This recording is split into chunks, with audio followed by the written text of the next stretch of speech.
The reconvening of public hearing of Tuesday, July 28, 2026 to order. This meeting is being held in person and by electronic means. Council members and the public may participate by either method. Any council members joining electronically are reminded to enable video to confirm quorum. The meeting is being live streamed on the city's website and on YouTube. Meeting progress will be updated on X and Threads at Van City Clerk. Though due to new posting limits, updates will only cover essential items such as vote results. Speakers are encouraged to monitor the live stream to track meeting progress, but please note it is slightly delayed. Call in or arrive soon after receiving your reminder email so you are ready to when your name is called. In case of an emergency requiring evacuation, there are 2 exits located beyond the glass doors and to the left. If the glass doors are blocked, please use one of the 4 additional exits within the chamber. Do not use the elevator. Use the stairs instead. If you need mobility assistance, remain where you are and security staff will guide you to a safe location. A defibrillator is available at the end of the hallway outside the chamber. We acknowledge that we are on the unceded homelands of the Musqueam, Squamish, and Tsleil-Waututh people, and we thank them for having cared for this land and look forward to working with them in partnership as we continue to build this great city together. I'll also recognize the immense contributions of the City of Vancouver's team members who work hard every day to help make our city an incredible place to live, work, and play. Clerk, may we please have roll call? Acting Mayor Klassen in the chair, Mayor Sim. Present. It's noted that you're on leave of absence for civic business from 3 p.m. onwards. Councillor Kirby Young, on leave of absence from 4 p.m. onwards, and Councillor Dominato. And it's noted here that you're on civic business from 3:30 onwards today. Councillor Bly, and here, Councillor Fry. Councillor Montague. Present. Councillor Meisner. Present. Councillor Joe. Councillor Orr. Councillor Maloney. This meeting has quorum. Acting Mayor Klassen. Thanks very much. Before we begin, a few announcements. The public may speak in person or by phone, or may submit written comments to Mayor and Council. Speakers may only speak once and will have up to 5 minutes to comment on the merits of the application. Please state whether you support or oppose the application and if you are a Vancouver resident. Those representing 4 or more individuals, including themselves, may speak for up to 8 minutes. Each person being represented must confirm their name and presence in person or by phone and may not speak separately. Written comments can be submitted through the Mayor and Council public hearing feedback form on the city's website. If you pre-registered with a presentation, say next to have the clerk advance your slides. The procedure bylaw prohibits council members from the use of words, tone, or gestures that express negative views of individuals or groups. Members of the public are expected to follow directions of the chair and not engage in improper conduct such as hateful, defamatory, or discriminatory language. Council members may raise a point of order if language is not respectful, and I may ask speakers to adjust their remarks accordingly. A reminder, at public hearings, council acts as a quasi-judicial body and must focus solely on the merits of the rezoning or heritage application. Members may ask clarifying questions of staff or speakers, including the applicant, but should reserve debate until after the speakers list is closed. After hearing from speakers, council may 1. Approve the application in principle, 2. Approve the application in principle with amendments, 3. Refuse the application, or 4. Refer the application to staff for further consideration. Finally, if all speakers are not heard this evening, the public hearing will recess and reconvene on Thursday, July 30th, 2026 at 9:30 a.m. At the public hearing of July 21st, 2026, Council varied the agenda to consider item 4 before item 3 and completed item 1. On July 27, 2026, item 3 was withdrawn at the request of the applicant, the General Manager of Real Estate, Environment, and Facilities Management. We will now consider item 2, modification to conditions of approval and bylaw enactment for 450-496 Prior Street, 550 Malkin Avenue, 1002 Station Street, and 1050 Gore Avenue. And before we begin this agenda item, if anyone believes they have a conflict of interest, now is the time to declare it. Does anyone have a conflict of interest to disclose? So the clerk will now read the application and the summary of correspondence received.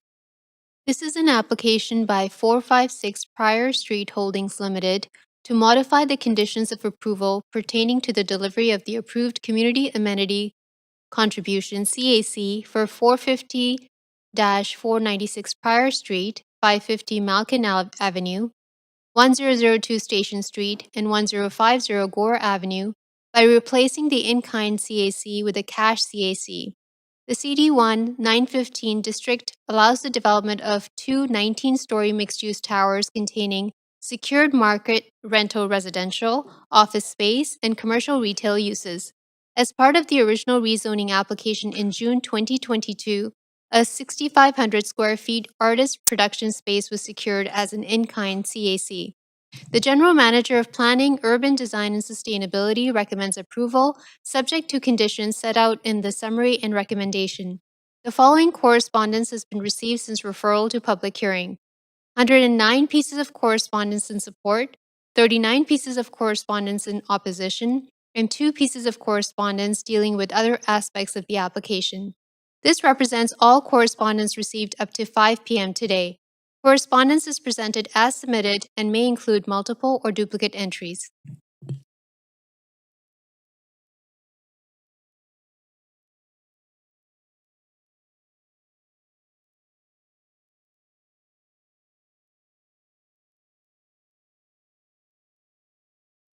Oh, okay, sorry. Okay. This is the first call for speakers. I thought we were going to get more information here. This is the first call for speakers. If you wish to speak to council about this item, please call toll free 1-833-353-8610, followed by participant code 1061445# before the close of the speakers list. The phone number will be displayed during the recess. There will be an opportunity for new speakers and missed speakers to be heard at the end of the registered speakers list. So we have staff from Planning, Urban Design, and Sustainability here to present the application.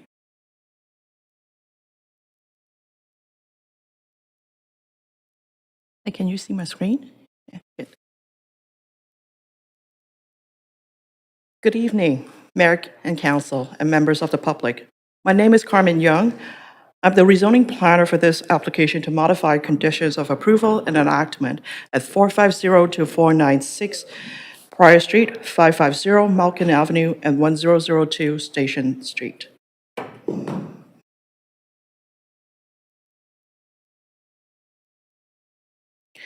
subject site, which occupies an entire city block, is highlighted in red here.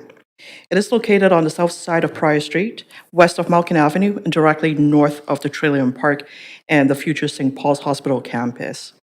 It is currently vacant. However, during the original 2022 rezoning of this address, it contained a warehouse with both food storage and over 16,000 square feet of artist spaces, including the White Monkey's design studio. Note that at time of report writing, the site was one contiguous parcel. On June 25th, 2026, the application to subdivide the site into two parcels was finalized, and the subdivision plan was registered at the land titles office. So right now, it's two separate parcels. The Vancouver Official Development Plan designates the easterly portion of the site as mixed-use high-rise 1, which allows mixed-use residential apartment up to 26 stories. Non-residential uses are required within the development. The westerly portion of the site is designated industrial and employment. Residential uses are generally not permitted.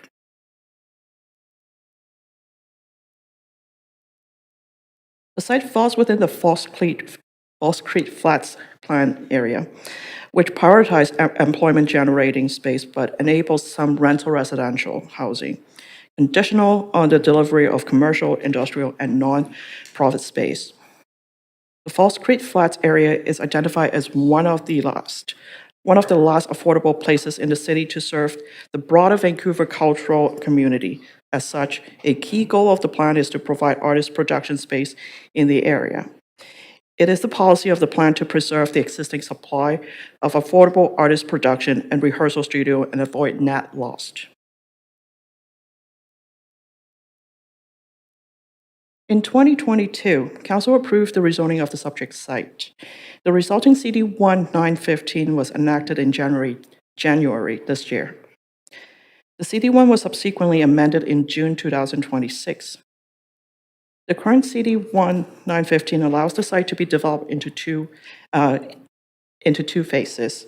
With phase 1, the easterly parcel consists of a mixed-use residential building containing 321 market rental units, commercial spaces at grade, and a 6,500 square feet cultural amenity space to be transferred to the city at occupancy. Phase 2, the westerly parcel, will consist of a commercial building approximately 17-story high.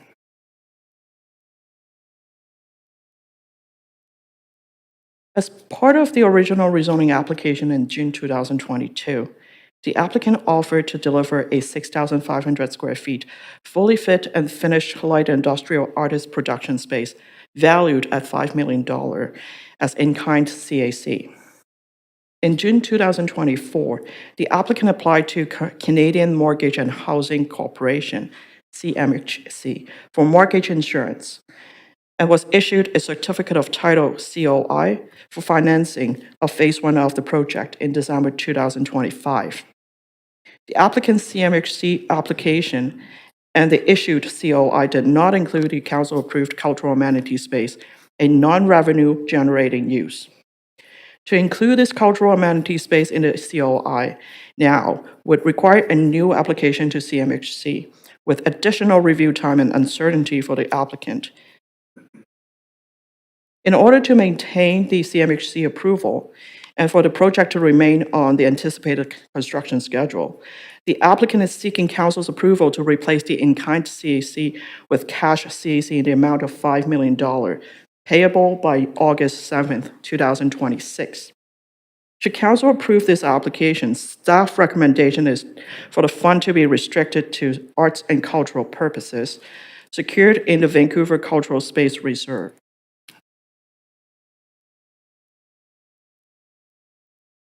During the entire review process, we received 58 pieces of correspondence. Support comments included support converting in-kind CAC to cash contribution if the funds are dedicated exclusively to amenity infrastructure within the Strathcona neighborhood. Areas of concern include displaced artist studio spaces with no replacement on site, misrepresentation by the applicant in original application. Respondents expressed concern about renegotiation of conditions of approval after the approval process and worries that this will contribute to unmet expectations. Also, need for community and cultural spaces within the area. That False Creek Flats and Strathcona areas experienced a loss of cultural and artist spaces due to development over time. Further, respondents believe that the area is underinvested. There is a lack of investment for new amenities and public spaces within the area to keep up with the increased density and pressure from new developments. Staff response. In response to the one question received during the question and answer period, whether deferring the in-kind CAC to a later phase means it is less likely to occur, staff note that the city does not control the timing of development, which is market-driven and ultimately the decision of the developer. As such, the timing and certainty of delivering the cultural amenity space would be less predictable. Should council approve this application, public benefit for the site would include $5 million cash CAC to be provided to the city by August 7, 2026, approximately $16.8 million in DCL, and $0.9 million in public art contribution, totaling $22.8 million. Other benefits include delivery of 321 market rental units in phase 1. In conclusion, the proposal remains consistent with the False Creek Flats area plan. Staff recommends approval subject to Appendix A. Staff and applicant team are here to answer questions. Thank you. Thanks very much. Would the applicant like to make any remarks at this time?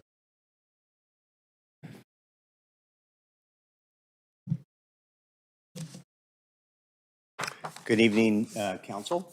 My name is Cameron Thorne with Strand, and I'm here to seek your support for the staff recommendation.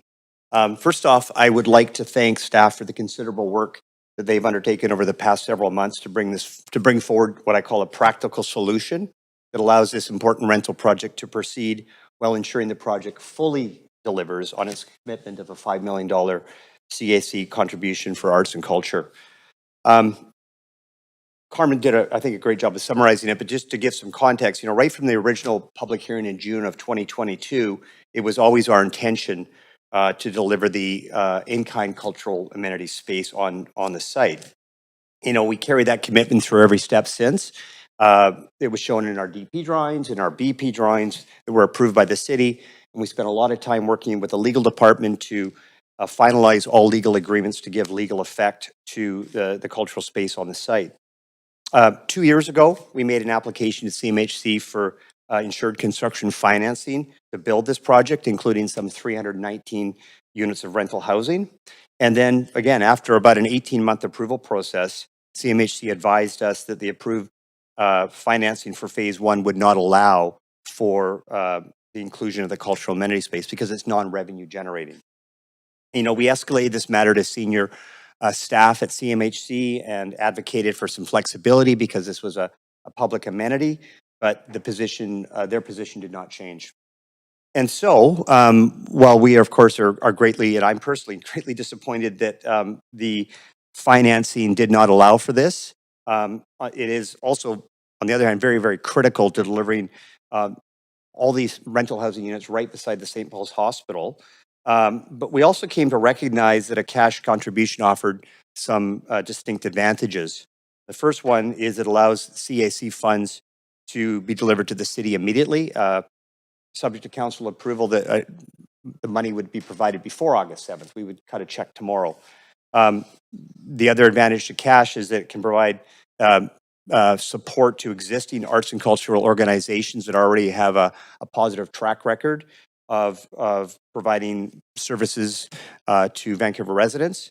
The money can also be used to renew and strengthen existing cultural facilities that may otherwise struggle to secure capital funding.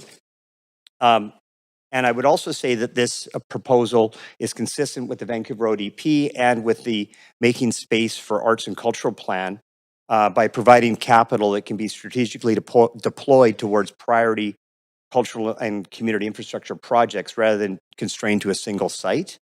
And finally, this proposal is also consistent with the city's CAC policy. We strongly believe that the $5 million the $5 million that we're providing should be used to deliver or renew arts and cultural amenities in this general area of the site, Strathcona, False Creek, and the surrounding neighborhood. And so I'm very pleased that staff have recommended that the funds be restricted to arts and cultural purposes. So in closing, the staff recommendation supports three critical objectives. One, it modifies but fully preserves the public benefit. Two, it provides the city with immediate access to $5 million for arts and culture. And three, and critically, it allows construction of 321 units of purpose-built rental housing and other public benefits to proceed without delay. So I'm asking for your support on this tonight. Thank you. Thanks very much. So I see there's some questions from council, so I'll advance Councillor Fry. Yeah, thanks, Chair. Question for staff, actually. Appreciate the applicants here, but this is really more a question just to drill in how this CAC would be secured and distributed within this catchment area, because I think one of the overriding concerns is that, this neighborhood does a lot of heavy lifting, and certainly the hospital is putting a lot of pressure, but not delivering those kind of CACs to the immediate community. And so Thank you for the question. So CACs are typically and intentionally supposed to be used for supporting growth amenities in the area which they're generated. We've included conditions and references in the report to guide and earmark where we'd like to set that expectation for. Ultimately, the deployment of cash CACs once received are a capital planning council conversation. So it is really up to a future council capital planning decision to allocate that, but we've certainly tried to do our best to identify what our intention for that use of funds is. Okay, so to be clear, we can't apply at this application point some kind of covenant that restricts it to the very specific sort of geographic area in the general vicinity of Strathcona Flats, that kind of thing. As mentioned, we have identified conditions and statements in the report to direct that. Ultimately, the capital planning process is the determination of when and how funds are ultimately determined to be used. So no guarantee. No guarantee, but clear intentions of how and where to use that money. And this is because we can't fetter the decisions of a future council? That's my understanding too. Okay, I'm going to think on that for a moment and maybe come back on. Thank you. Councillor Dominato. Yes, thanks, Chair. And my questions to the applicant. I wanted you just to, just with respect to the financing, you mentioned the CMHC financing. Was the cultural space not eligible for the CMHC financing? Was it the financing only for housing, the housing component? No, it's not so much that. It's that when CMHC is looking at, I mean, again, it's a risky business, and financing has become more difficult. I think CMHC is maybe more risk adverse over the last number of years, and so they wanted to ensure that all of the space could be revenue generating. So if for some reason the project got into financial trouble, that they could utilize all of the space to recoup the investment. And so, with us providing it in the form of an airspace parcel, that space would be non-revenue generating. And so that was, again, we did our best to find all sorts of creative approaches with CMHC to no avail. Okay, no, that's helpful. I appreciate that clarification. Thank you. That's all my questions right now, Chair. Thanks very much. Councillor Blythe. Yeah, along this similar theme. And thank you very much, Cam, for laying this out and for being here. And it could be also a question for staff, depending on, is that if you are able to do a cash in lieu equivalent of art space, is there not a mechanism where you give that cash in lieu right back to the building to fulfill the art space within the current development? Like, what is the mechanism that has that become a CAC essentially for somewhere else in the city, as opposed to delivering that art space here, but not having to complicate the situation you've outlined with CMHC in terms of the airspace parcel? Well, Templar obviously can jump in this one too, but the challenge, as I understand it, and again, I wasn't directly involved in the financing discussions. We got other people that are specialized in that. But if even if we put up the money to directly gave the money to CMHC or the bank to do this, it still doesn't change the fact that space would in effect be removed from the area that could otherwise be monetized by CMHC if there was a financial problem with the project. So they want all of the space to be available to generate revenue, which again it won't do if it's something that's owned by the city and it's a non-revenue generating space if it's owned by the city. The bank cannot put a charge on something that the city owns. Mm-hmm. Okay, I see Templar at the microphone. I'll just augment a little bit as well, and some of this is thinking on the fly. So the bylaw proposes to convert the space to commercial use, which will be what's shown in the bylaw if approved. There are opportunities later through the process, post-construction, to perhaps seek to secure some of that space with the use of these funds for some of that, but those are future decisions that council could also explore too. Okay. Is this something we run into a lot? It's always the chicken and the egg conversation of do I take in kind, do I take cash? The cash gives you flexibility of where and I how mean, to the use it. limitations of CMHC around revenue generating. We have seen that. Again, it's not that they won't accept it. It's that it has to be in the application and part of the process for them to kind of Initially. accept that. Yeah. Again, we have seen in other projects where CMHC, once they've got their application, that's the application they're processing and they can't deviate from that. Again, I think it is a bit of this is a point in time conversation now to enable, as the applicant had mentioned, this project to proceed with financing today. Is to take the cash out option to secure that financing. Okay, thank you. And to staff, and perhaps applicant, I just, a little bit of historical, I don't recall. I know there are different arts organizations that have been sort of named or earmarked, let's just call it, for this redevelopment or this development, that now will change if this is approved. What does that conversation look like? And where were we before that conversation had sort of started? It seemed in earnest, and now we're switching. And how do we manage that? Hi, Shabna Ali, Senior Planner within Arts and Culture. How we typically manage spaces as they get given to us in kind is we do an RFP to call for an operator to come in and operate the space. We negotiate a lease process with them, and then they kind of go on to do their business in that space. And so in this space previously, there was a certain kind of tenant. No guarantee what that tenancy would look like in the future. It would depend on who would respond to the RFP. Okay, in the process to inform that, through that process, there was perhaps that group that was identified. So the process to inform them and have them part of this process, what is that? Correct. Yeah, we would go out to all of the arts and culture organizations, including those that were in the space previously, and see if they would like to come forward with that through the RFP process. Okay. So still an opportunity there. Okay, all right. That's helpful. Thank you. Yeah, question for the applicant.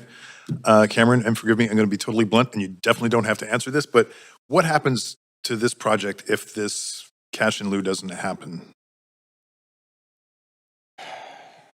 Well, it certainly throws a big curveball in the financing. I mean, CMHC is very, as I think most people know, it's a very, while we're disappointed with CMHC, they provide a very valuable service to facilitating the delivery of rental housing, because they're able to reduce the risk by backing, basically providing insurance guarantees to banks that finance these projects, which makes the numbers work so we can do this. So I really wasn't completely entertaining that, because I think it's not a good news story. I mean, we'd certainly have to pivot. I'm not quite sure. It would be a big problem. Yeah, it would be. Yeah, and I'm asking really in the context and for the benefit of the public hearing process, so that folks understand what is. It would certainly be. It certainly wouldn't be. Again, we appreciate council. You've been supportive of this project throughout. It's been challenging times. We've gone through a number of steps to try and make this thing work. Subdividing the site as we did a couple of months ago, and allowing us to focus in on the residential first and deliver 321 units of rental housing right beside the hospital was a big deal. It was a big win for the city, for the public. And so if that, if the financing, if CMHC is not there, I'm not quite sure, exactly how we pivot, but I know it certainly creates a lot of unnecessary risk to not only the housing, but, there is a lot of other public benefits associated with just, it's the $5 million. It's the almost $1 million in public art that's going to be delivered on the site. It's the plaza. It's, millions in offsites, $1 million cash contribution to a sewer pump station a block away. All of that's part of this package. Bike lanes. I mean, there's a lot that comes with this package, and CMHC's financing is critical to this. So I think it would be a disservice not only to the people looking for housing, it would be a disservice to the Strathcona neighborhood, because there's a lot of benefits that are being provided by this project. Okay, no, and I appreciate that. Thanks, Cameron. That's good for me. Thanks very much. Okay. Okay, this is the second call for speakers. If you wish to speak to council about this item, please call toll-free 1-833-353-8610, followed by participant code 1061-445#. Before the close of the speakers list, the phone number will be displayed during the recess. We will now hear from the public. Any speakers in the council chamber, please come forward to the speaker podium on the left when it is your turn. The podium height can be adjusted using the controls on the right-hand side. Phone-in speakers will be unmuted when it is your turn to speak. Speakers will have up to 5 minutes to make their comments and should limit their comments to the merits of the report being considered. Our first registered speaker is number 1, Emily Armitage. Is Emily Armitage present? Speaker 1 is not on the line. Okay. Speaker number 2 is Mike Biscar. No. Not on the line. Speaker number 3 is Mike Roan. Speaker Mike Roan, are you there, number 3? Yep, that's me. Can you hear me? Go ahead. Yeah. Good evening, Council. I'm a resident of Vancouver, and I live and work in the Strathcona area as an artist. I'm calling in to oppose this motion. From the very beginning, this development was a massive net loss for our neighborhood. The site originally housed the White Monkey Design Studio, which provided over 30,000 square feet of vital artist space. When it was demolished, we were promised 6,500 square feet of community space. This is already a massive compromise, as we're only getting a fraction of what was lost. Under the Folk Suites plan, it mandates a no net loss policy of cultural space, but here we are watching the developer try to claw back that one pittance we got. I'm a bit put off that the developer is trying to leverage a mistake, trying to get their way out of this. They applied for the CMHC insurance in 2024 and admitted the amenity space because it wasn't revenue generating. Now they're effectively telling council, we made a mistake on our paperwork, but if you make us fix it, then the rental housing will be delayed. To an outsider of the process like me, it looks like they never had any intention of building the space at all. To add insult to injury, they're trying to get a discounted payoff. They're offering $5 million to the city, which is based on 2022 valuations. City staff confirms in the referral report that the space is actually worth $6 million in today's money. Why is the city recommending we let a developer shortchange the public by $1 million? And let's be honest, we all know that $5 million floating in a city reserve will never find its way to build something equivalent in the Strathcona. It'll just go into a great big pool. Make no mistake, if this motion passes, it's a spectacular deal for developer and a terrible one for the city. They get to pay a discounted penalty, skip out on a binding promise, and get to keep 6,500 square feet of prime real estate to rent out for profit indefinitely. I'm asking you to look past the manufactured urgency and hold this developer to their original commitment to Strathcona. Thank you. Thank you for calling. Speaker 4 is JSJ NSS. Speaker 4 is not on the line. Okay. Speaker 5 is Prathamesh Fool. No, not on the line. Speaker 6 is Zelda Chan. Not on the line. Speaker 7 is David Kleinbaum. No. Speaker 8 is Bachman Jomo. Not on the line. Speaker 9 is Felicia Perry. No. Speaker 10 is Gulzar Graywall. No. Speaker 11 is Gabby Makua. No. Speaker 12 is Preet Sangha. Not on the line. Speaker 13 is Arja Here. No. Speaker 14 is Shaylin Arnold. Not on the line. Speaker 15 is Rowena Omani.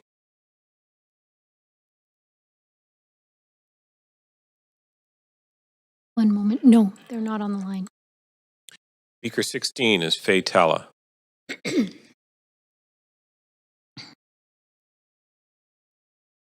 No. Speaker 17 is Matt DeMarkey.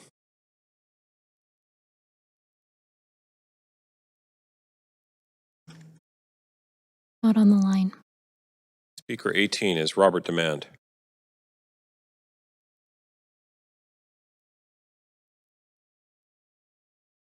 Not on the line. Speaker 19 is Kara Harkins.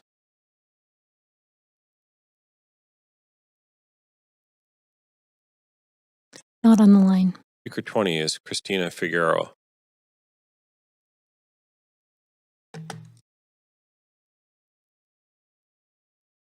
No.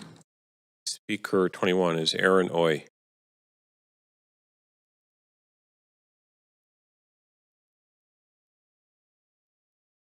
No. Speaker 22 is Jackie Tay.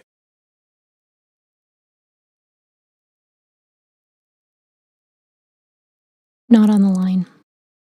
Speaker 23 is Christina Benzie.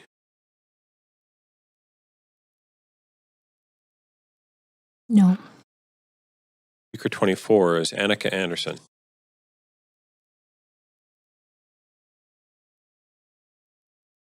No. Speaker 25 is Robert Bader.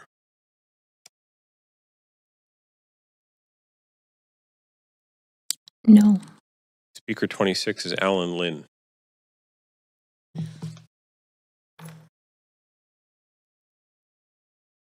Not on the line. Speaker 27 is Krista Jonas Foveras. Hello. Hi there, go ahead. Thank you. Good evening, Council. Thank you for the opportunity to speak. My name is Chris Voveris, and I'm calling on behalf of the Eastside Arts Society, which programs the Culture for All, Eastside Arts Festival, and other arts programs that are only possible with artists having spaces where they can work and produce art and culture. So the Eastside Arts Society opposes the replacement of the 6,500 square foot in-kind artist production space at the site with a cash community amenity contribution. We urge the Council hold the applicant to their original commitment, or failing that, to impose conditions that any cash approval ensures these funds are directed exclusively towards equivalent replacement artist production space within the Falls Creek Flats Strathcona area. And also that these funds be indexed to current market value. For context, as the previous caller has pointed out, the subject site hosted the White Monkey Design Studio and Eastside Studio, which together provided over 30,000 square feet of cultural space, including approximately 10,000 square feet of artist studio space. And these are the buildings that have been demolished to make room for this development. And this development was offered a significant density lift in exchange for, among other things, a commitment to replacing a portion of that lost studio artist production space capacity with the purpose-built space. And the community accepted the trade in good faith in 22. For more context, Eastside Arts Society has documented the loss of over 400,000 square feet of artist studio space within Vancouver's East Side between 2009 and 2019, with more losses since our report in 2019. The rate of change that's happening here demands protective action that really matches the scale and speed of displacement going on. And this CAC secured at the original 2022 rezoning was precisely this kind of protected action. Also, city staff have confirmed in the referral report that the $5 million cash CAC in 2022 reflects 2022 construction costs, and that a comparable fully fitted industrial space would cost approximately $6 million in today's market. So the proposed cash contribution therefore does not make the community whole and cannot deliver an equivalent replacement space.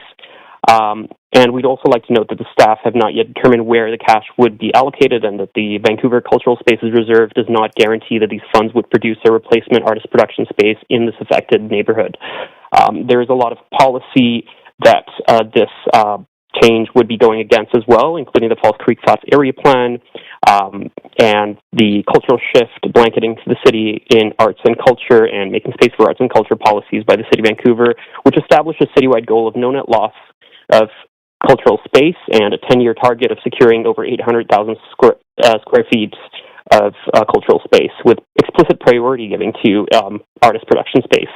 So approving this application as proposed runs directly counter to all these policy frameworks. Importantly, this also does set a precedent. The issue the applicant raises is a result of financing choices that the applicant made after the 2022 rezoning approval. These choices excluded the cultural amenity space that had been approved, and permitting these choices to override this community commitments at a public hearing signals to every developer in the city that CAC commitments for cultural space can be renegotiated after approval when it is inconvenient. So because of all this, we ask the council hold the applicant to their original commitments, and should council decline to hold the applicant to this original commitment, we ask that first, the cash CAC be set at current market value of $6 million, that these funds be restricted by a legal covenant to the acquisition, construction, or fit out of Class B artist production space within the Falls Creek Flats and Strathcona area, and that also a binding timeline be established for the expenditure of these funds, and with reporting back to council. And the city has acknowledged through its policies, such as culture shift, making space for arts and culture, that protecting artist production space in the area is a civic priority.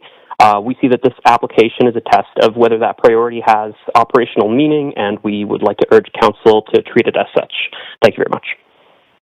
Thanks for calling in. Okay, speaker 28, Connie Chan. Speaker 28 is not on the line. Speaker 29, Renchith Babu.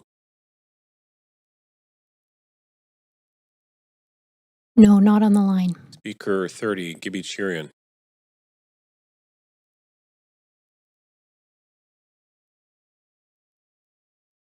Not on the line. Speaker 31, Justin Passes.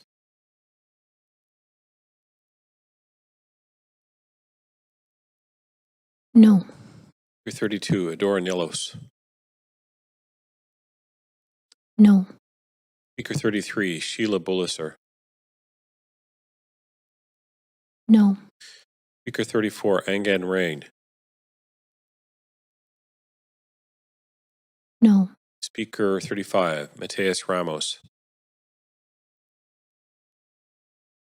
No. Speaker 36, Aswin Morali.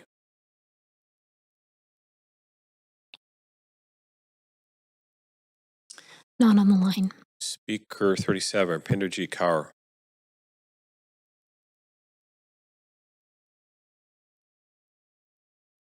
Not on the line.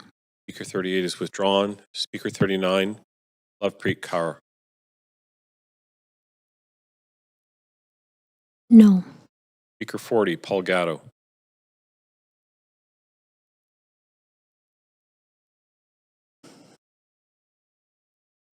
Not on the line. Speaker 41 has withdrawn. Speaker 42, Ramandeep Kaur Sandhu.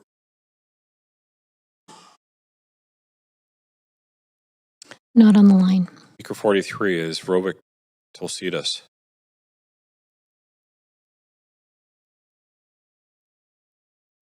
No. Speaker 44, Sandy Burns.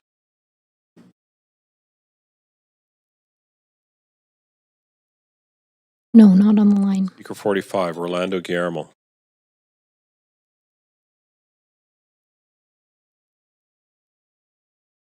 Not on the line. Speaker 46, Rohan Sarai. Hello? Hi, go right ahead. Hear me?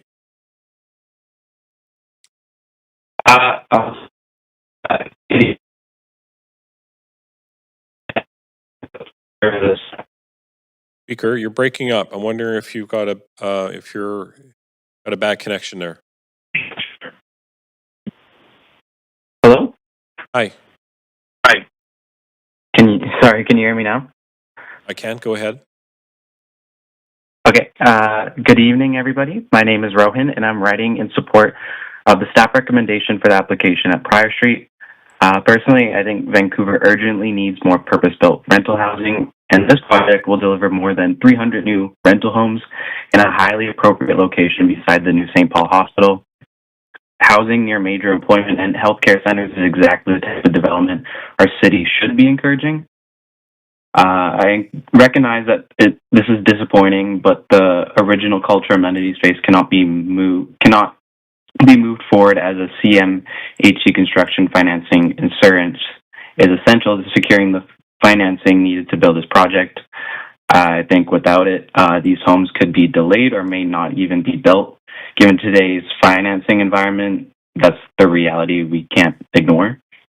I think that the proposed $5 million cash contribution ensures that the arts community receives a significant benefit while allowing these much-needed homes to proceed, delivering immediate value to the community without putting the housing at risk.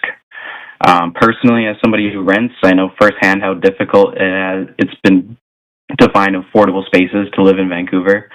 I think that like every new rental project helps increase housing supply and gives more people the opportunity, like myself, to actually remain in the city. For these reasons, I respectfully urge council to approve the staff recommendation. Thank you. Thanks for calling in. Speaker 47 is Michelle Travis. Speaker 47 is not on the line. Speaker 48, Alexander Way. Alexander Way. No, not on the line. Speaker 49, Matthew O'Leary. Hello? Hi, go ahead. Hi, can you hear me? You bet. All right. So, good evening, Council. My name is Matthew O'Leary, and I am a resident of Vancouver.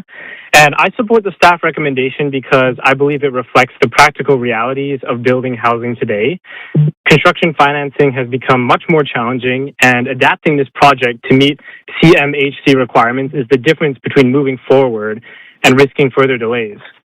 This application represents an opportunity to move forward with a project that will provide over 300 purpose-built rental homes at a time when Vancouver needs more housing in well-served, transit-accessible neighborhoods.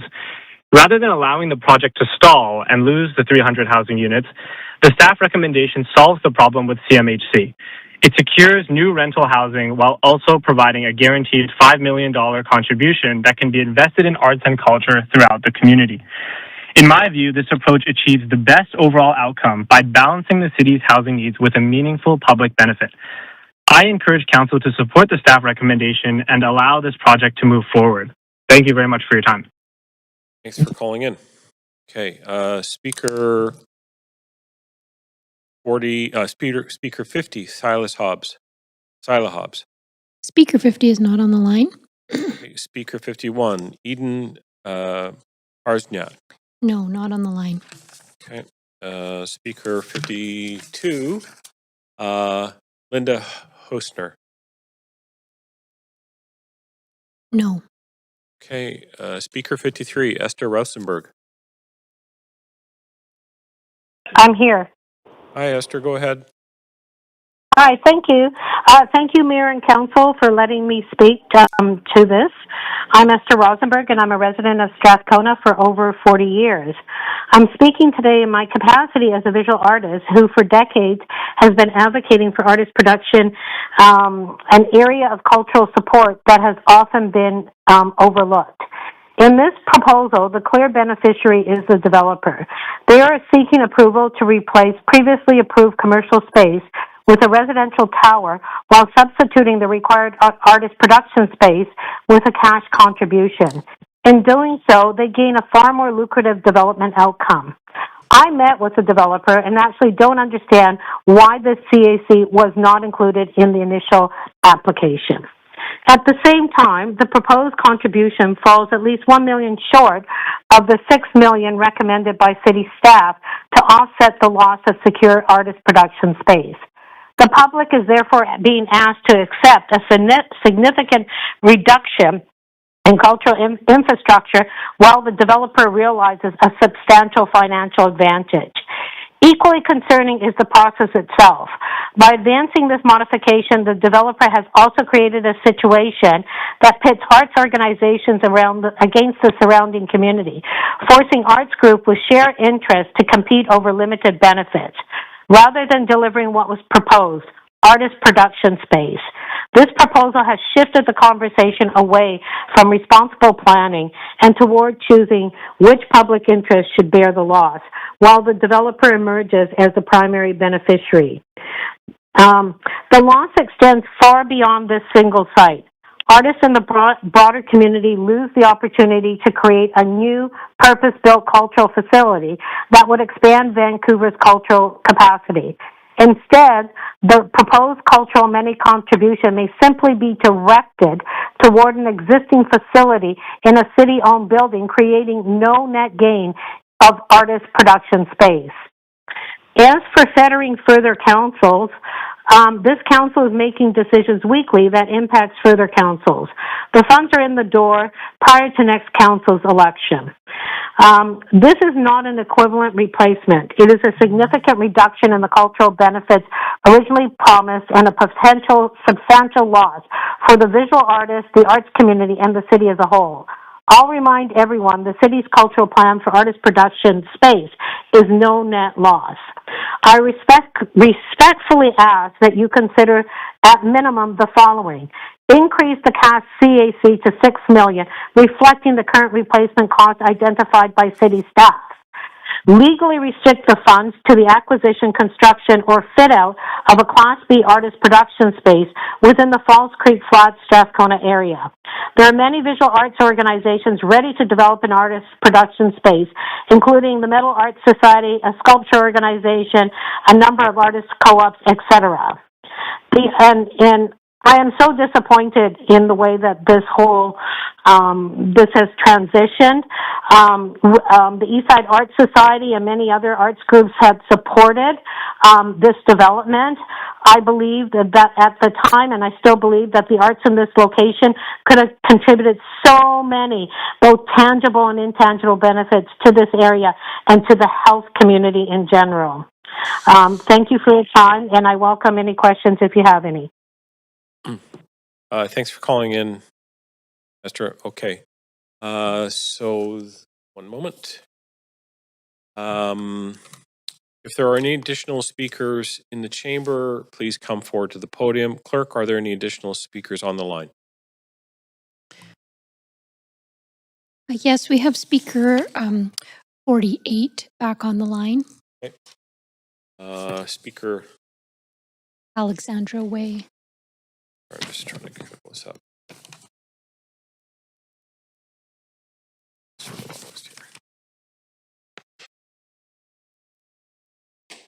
Oh, okay, Alexandra Way. Alexandra, are you there? Yes. Hi. Can you hear me? Yeah, go right ahead. Great. Good evening, Council. My name is Alexandra, and I've been a resident of Vancouver for the past 5 years, living in the Dunbar, South Granville, Kitsilano, and now downtown neighborhood. Like many young professionals, I've experienced firsthand how hard it is to find secure rental housing in this city. I'm speaking today in support of the proposed modifications and bylaw enactment for Prior Street. I believe these changes will help move forward a project that will deliver over 300 much-needed purpose-built rental homes in the Strathcona neighborhood, right next to the new St. Paul's Hospital. At the same time, this proposal provides an immediate $5 million contribution towards arts and culture in the neighborhood.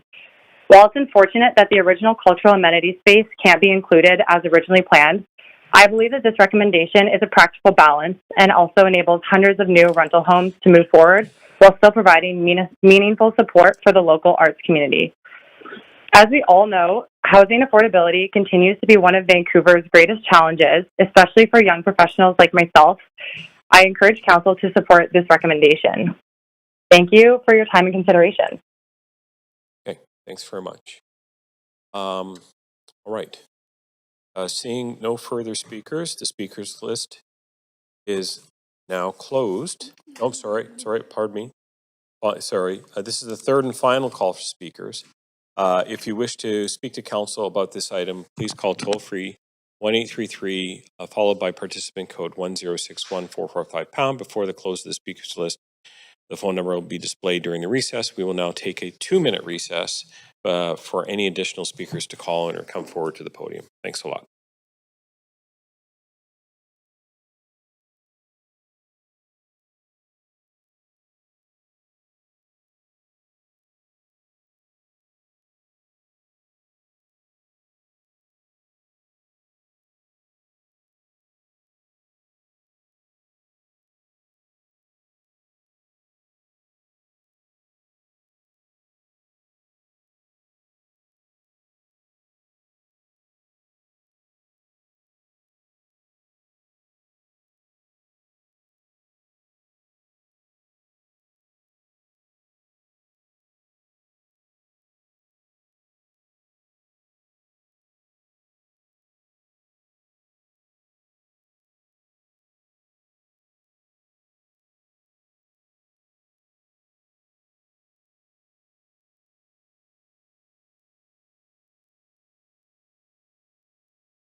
Okay, Clerk, do we have any speakers in the chamber or on the line? There are no additional speakers on the line. Okay. Seeing no further speakers, the speakers list is now closed. Clerk, has there been a large volume of public comments received on this item since 5 p.m.? No. Okay. Seeing that there are few or no public comments received after 5 p.m., I'm now closing the receipt of public comments. Does the applicant have any closing comments? No. Does staff have any closing comments?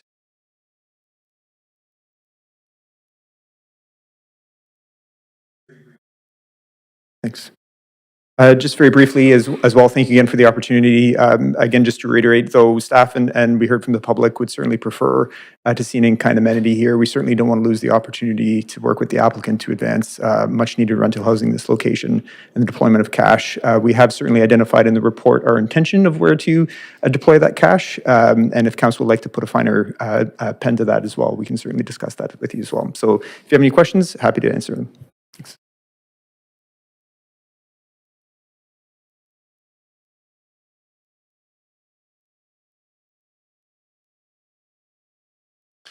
Yeah, Chair, if there's no further questions from council, I have submitted an amendment.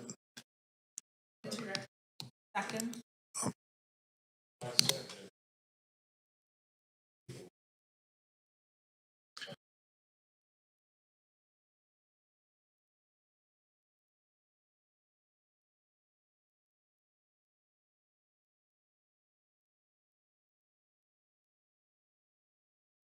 Thanks, Chair.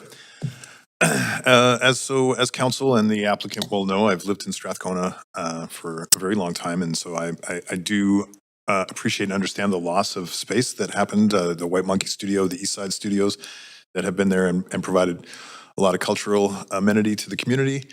And so this amendment is reflecting that and reflecting some of the comments we heard, and I ran this through staff and law, and it is lawful. And basically, the council directs staff to allocate approximately $5 million in cash in lieu contribution through this proposal to a reserve or account consistent with applicable city policies and financial requirements. Further, the council expressed its intention that these funds be prioritized toward eligible cultural public benefit investments serving the False Creek Flats and Strathcona neighborhoods. Further, that nothing in this resolution is intended to fetter the direction of a future council with respect to future budget, appropriation, or expenditure decisions under the Vancouver Charter and applicable city policies. And that further that unless otherwise determined by a future council, staff be directed to preserve and bring forward the $5 million cash in lieu contributions for arts and culture projects principally benefiting False Creek Flats and Strathcona. Second. Okay, seconded by Councillor Dominano. Thanks very much. Okay. Sorry. And I'll just add some color to the comments. I mean, I do. Yeah, sure, go ahead. I definitely appreciate the concern from some of my neighbors that have called in, and I do know the history and the neighborhood. I also recognize the complication around the CMHC funding and the fact that this is a situation that is further contrived by the fact that the Vancouver Charter does indeed prevent us from fettering future councils. So I'm trying to kind of meet all those and come up with a solution here that I think reflects the wants of the community, I think the intention of the applicant, and indeed the intention of staff, and gives us a little bit more intention towards that from this council. Thanks very much. I'm going to just cede the chair to Councillor Dominato for a quick sec while I ask a question to staff. Through you, Chair, to staff, just looking at this on the face of it, it looks well-intended, looks like something we might be able to do. I always worry about potential implications. Any sort of quick take on what you're seeing here in this amendment here? Thank you for the question. So again, I think this certainly lives up to the commentary in the report from staff. If we do receive this money on August 7th, we would look to put it into the reserve right away. And so it could certainly be readily deployed by council. And this certainly sends a message both to staff and future councils as what the intention of this money is for. Okay, good. Thanks. I don't think I need to ask any more. Thanks very much. Councillor Orr. Yeah, just that I'm happy to support the amendment. I think there was that language in the report that was kind of nudging us towards this, and I think this, puts a finer point on things. And thanks. I think Councillor Fry kind of downplayed his involvement a little bit. This original sort of cultural amenity, was due to a lot to his advocacy. I know he, the White Monkey, and the other art studio too. But happy to support. I think. In my understanding, of things with the way the CMHC funding worked, it was really unfortunate, and I definitely, feel for the few callers there. It's just such a strange sort of situation that we all kind of find ourselves in, and I think this kind of resolves some of that. So happy to support. Thanks, Councillor Maloney. Thanks to Councillor Fry for putting this amendment together. It makes me feel a lot better about really making sure that $5 million doesn't get frittered away on something that doesn't benefit particularly the arts and culture sector in this community. So I'll definitely be voting in support of this amendment. Thanks very much. Okay. Go back down to the main queue. Sorry, I'll just pause this right here. Okay. Sorry, on the amendment queue. Sorry. So I will call the vote, please. It's the voting panel, clerk. Chair, can I please get a vote assist in favor? It's Mayor Sim. Certainly can. Thank you. Okay. So that passes with unanimous support from all present. Okay. Very good. Going back to the main queue, so that amendment had passed. Councillor Fry? No, I'm good. Thanks. Well, sure. No, I'll just add I think on the whole, this project still delivers an extraordinary amount of rental housing close to a hospital, where we will certainly need that, and we know there's a lot of pressure on rental housing in the neighborhood to support the inevitability of the hospital. So I think this checks that box. I'm hopeful that phase 2 might deliver something a little bit more tangible in the creative cultural space, but we'll see what happens with phase 2. And thank you. Okay, thanks very much. Again, I'll cede the chair just really quickly for a couple of words of Councillor Dominato. Very pleased how this landed. This project here is going to provide much needed housing to St. Paul's district, where we know there's going to be an enormous number of people working, and this is going to provide real opportunity for the community. I'm very grateful to people from the arts community who did call in here today and understand some of their frustration. I think we're going to try and take some measures here to protect members of the community and make sure that we do have facility space in some form to try and make up for some of the loss here. But at any rate, I'm very pleased to be supporting this item. Thanks very much. Okay, so seeing no other on the vote, we'll call the vote, please. Clerk. Chair, it's Mayor Sim again. Can I please get a vote assist in favor? You got it. Thank you. And that passes unanimously with all present. Thanks very much. Okay. That completes item 2. Okay. Item 3 has been withdrawn. Council will now consider item 4, CD1 rezoning 1905 Ogden Avenue. Before we begin this agenda item, if anyone believes they have a conflict of interest, now is the time to declare it. Does anyone have a conflict of interest to disclose? The clerk, I'll just give it a sec for staff to reset here.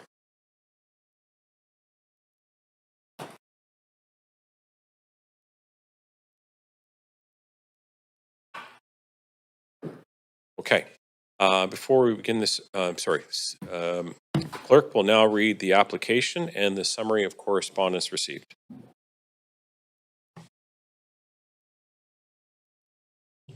This is an application by the General Manager of Planning, Urban Design and Sustainability to rezone 1905 Ogden Avenue from R11 Residential Inclusive District to CD1 Comprehensive Development District to maintain museum and park uses and add a beauty and wellness center use, which is proposed to take the form of a floating barge with hydrotherapy activities.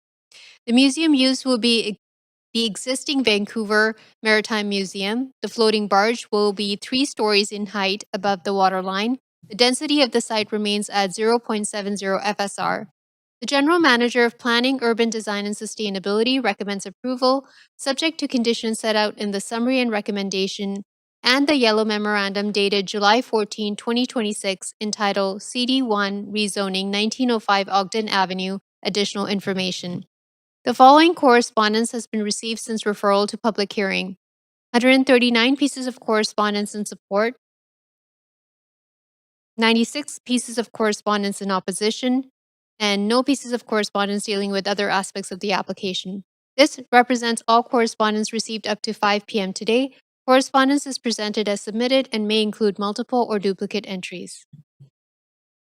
Okay, thanks very much. This is the first call for speakers. If you wish to speak to council about this item, please call toll-free 1-833-353-8610, followed by participant code 106-1445# before the close of the speakers list. The phone number will be displayed during the recess. There will be an opportunity for new speakers and missed speakers to be heard at the end of the registered speakers list. We have staff from Planning, Urban Design, and Sustainability to present the application.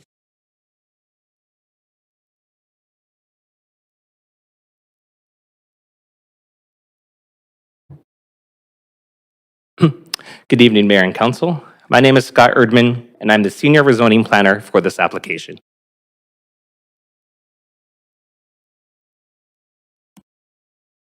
The rezoning site, shown in the red dotted outline, is located along the foreshore of Haddon Park and is zoned R11 Residential Inclusive.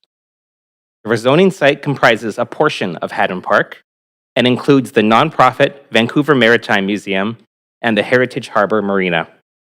The rezoning site is within a public trust granted by the province. The remaining portion of Haddon Park is not subject to rezoning and will maintain its existing R11 zoning. The land portion of the rest of Haddon Park is subject to a different trust, known as the Haddon Trust, which again is not part of this rezoning. The neighborhood to the south, commonly referred to as Kitts Point, is generally made up of detached and townhouse residential dwellings. Kitts Beach Park is to the west, while Vanier Park is to the east. There is no rezoning enabling policy for this application. Council passed a motion in November 2025 expressing its support for the Vancouver Maritime Museum's partnership opportunity with Haven Sauna Incorporated and directed staff to work with the museum and Haven to support the potential addition of a Haven sauna vessel and wellness experience to the museum's leased and managed water lot and marina by identifying the simplest process to enable the opportunity to move forward. To action this motion, and as the city is the landowner, the Director of Planning initiated this rezoning application in January of this year. The land use and height within this rezoning proposal is consistent with the Parks and Open Space land use designation of the Vancouver Official Development Plan. The Vancouver Maritime Museum is a non-conforming use under the site's existing zoning. So this rezoning proposal includes museum use in the new CD1 zone. The rezoning will maintain the existing park and marina uses. In addition, the rezoning will add a beauty and wellness center use, which is proposed to take the form of a floating barge with indoor and outdoor hydrotherapy spa activities at the Heritage Harbor Marina. Conceptual sketches for the floating barge are shown on the right side of the slide. The height of the museum in the new CD1 will be its existing height of 89 feet. The height of the proposed floating barge will be up to 40 feet above the waterline. The height for all other uses will be the same as the site's existing zoning at 38 feet. The density of the overall site is also the same as the existing R11 zone, which is 0.7 FSR. Through the public consultation process, comments of support were expressed about waterfront activation, the wellness activity, tourism and economic benefits, and the financial support for the museum.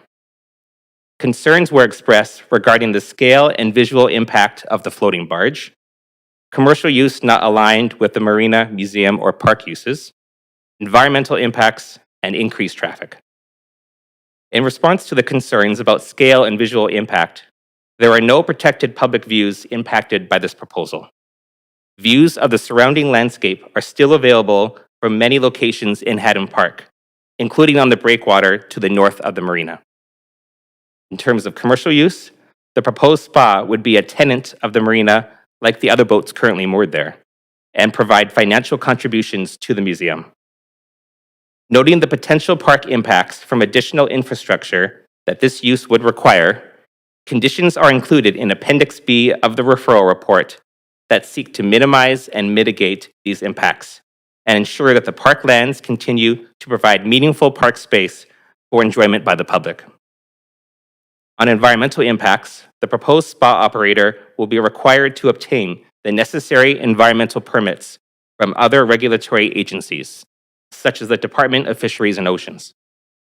If any dredging is necessary to maintain safe navigation to and from the marina, it would be addressed through subsequent permitting and review processes under the jurisdiction of federal authorities, including the DFO and NAV Canada. On traffic and parking, the site is accessible by foot, water taxi, bicycle, and transit on Cornwall Avenue. There are vehicle parking lots next to the museum and nearby at the planetarium. As the floating barge is not subject to a building permit, the city cannot collect DCLs on the floating barge. Staff requested a contribution from the spa operator of approximately $300,000, a value similar to an equivalent DCL for the barge's floor area, but they declined to make a contribution. The proposal is not subject to the CAC policy for rezonings, and therefore does not include any CACs. The proposal is expected to provide financial contributions to the museum through a sublease between the museum and Haven Saunas. Please note that these financial contributions are not being secured by the city, nor is the contribution amount being controlled by the city. A yellow memo from the museum was included in the public hearing agenda package, providing more information about the financial contribution. In summary, following Council's motion, staff recommends support for the proposed rezoning application. Rezoning would make the existing museum use a conforming use on the site and facilitate the proposed new beauty and wellness center use. The proposed hydrotherapy barge would offer calm, quiet, wellness-focused activities that are compatible with the public's enjoyment of the park and Heritage Harbor Marina. The spa would also contribute to waterfront activation, support local tourism, and increase the visibility of the Maritime Museum. The General Manager of Planning, Urban Design, and Sustainability recommends approval in principle of the CD1 bylaw in Appendix A, subject to conditions contained in Appendix B. Both staff and the applicant teams are available for any questions you may have. Thank you. Okay, thanks very much. Oh, thanks very much. Are there any, please note the applicant for this item is the General Manager of Urban Design and Sustainability. With that, does the applicant or the designate have any additional comments? None from us, thank you, but just noting that the proponent team is available. Okay, thanks, very good. Just go to the podium to your left, David, right over there. Yeah, and you can, set it. Okay. Good evening, members of council. I'd like to begin by thanking City staff for the significant amount of work that has gone into this application. This is a unique proposal, and it has required a collaborative approach between staff, the Maritime Museum, Haven, and many others throughout the review process. We appreciate the consideration that has gone into evaluating this application. And today I'd like to talk about why this application exists, why this partnership matters, and why we feel it will create exciting new opportunities for the museum and Vancouver. Next slide, please. the Vancouver Maritime Museum has been serving residents and visitors since 1959. The VMM has a unique history as a nonprofit, having started out as a department of the City of Vancouver. Over time, the museum was established as an independent nonprofit with a mission to inspire learning about the past, present, and future of cultures, industries, and journeys connected to the Pacific Northwest and Arctic. The museum operates out of a city-owned and maintained building, and our largest funder is the City of Vancouver. The museum is also home to the National Historic Site of the St. Roch, which was purchased by the city in 1958. The iconic A-frame structure was completed in 1966. The museum is a testament to Vancouver's identity as a maritime city. Next slide, please.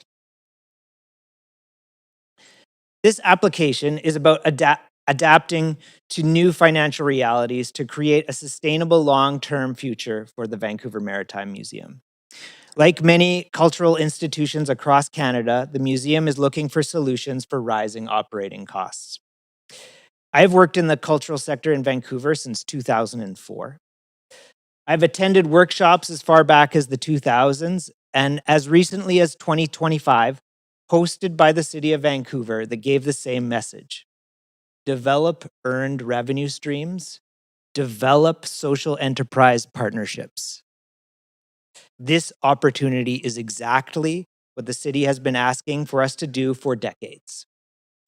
But while this is a totally innovative approach, it is also just a way of exponentially increasing one of our earned revenue streams, that of harbor moorage. Since 1982, when the Heritage Harbor was built for the museum has managed the harbor. Through this agreement, the museum will receive $250,000 annually in moorage revenue. And the best thing about earned revenue is that unlike government revenue, which is stable and not increasing, and corporate revenue, which comes and goes, earned revenue is predictable, long-term income that will grow over time. This is what institutions need. This is what communities need. They need their cultural institutions to be resilient in tough economic times. We've been making excellent progress on earned revenues in the past 4 years. Admission revenues are up 50%. Gift shop revenues are up 500%. We are doing the right things. We have raised over $1.5 million in funds to renew the St. Roch exhibit, and we expect that we'll raise another $500,000.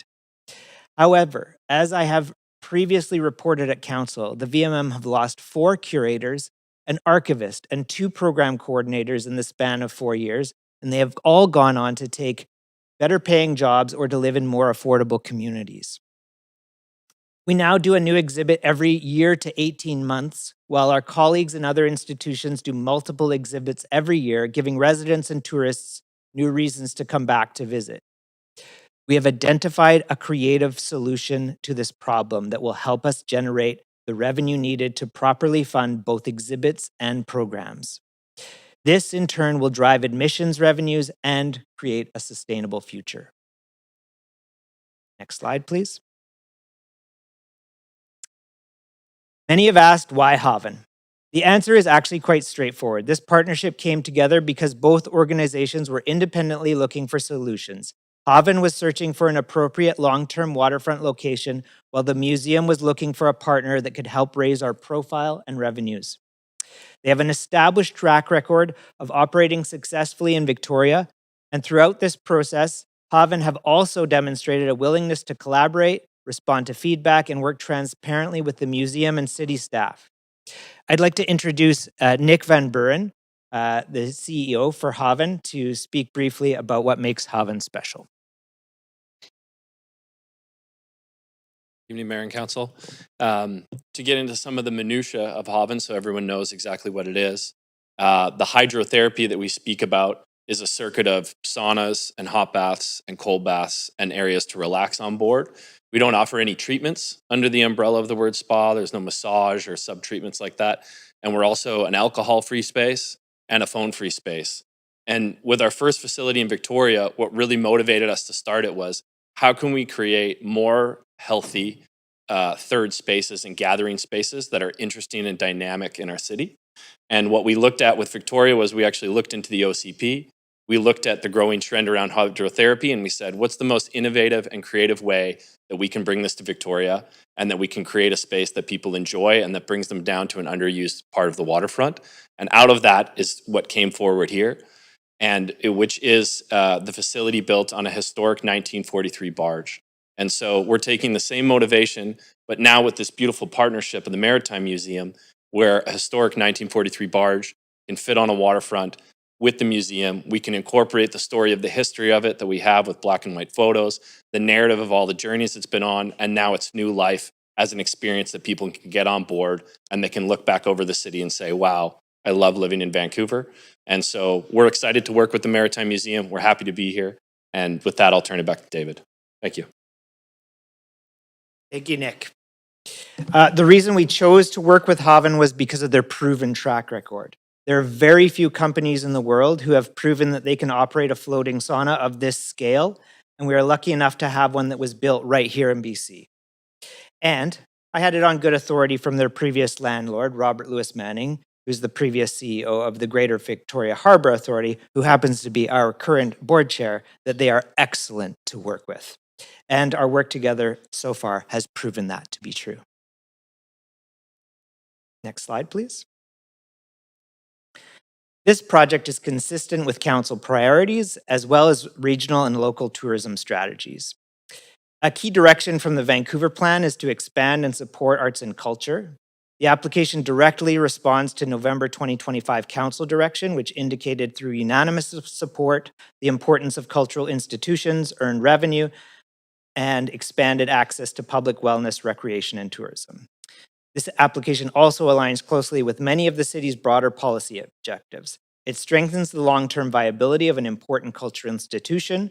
It supports appropriate activation of the waterfront.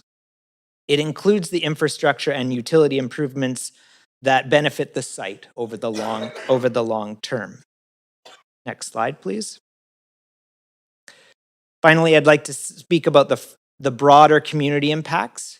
Venue Park is home to an incredible collection of public destinations, including the Museum of Vancouver, the H.R. McMillan Space Center, Bard on the Beach, and sits alongside Kitsilano Beach and neighboring Granville Island, to name a few.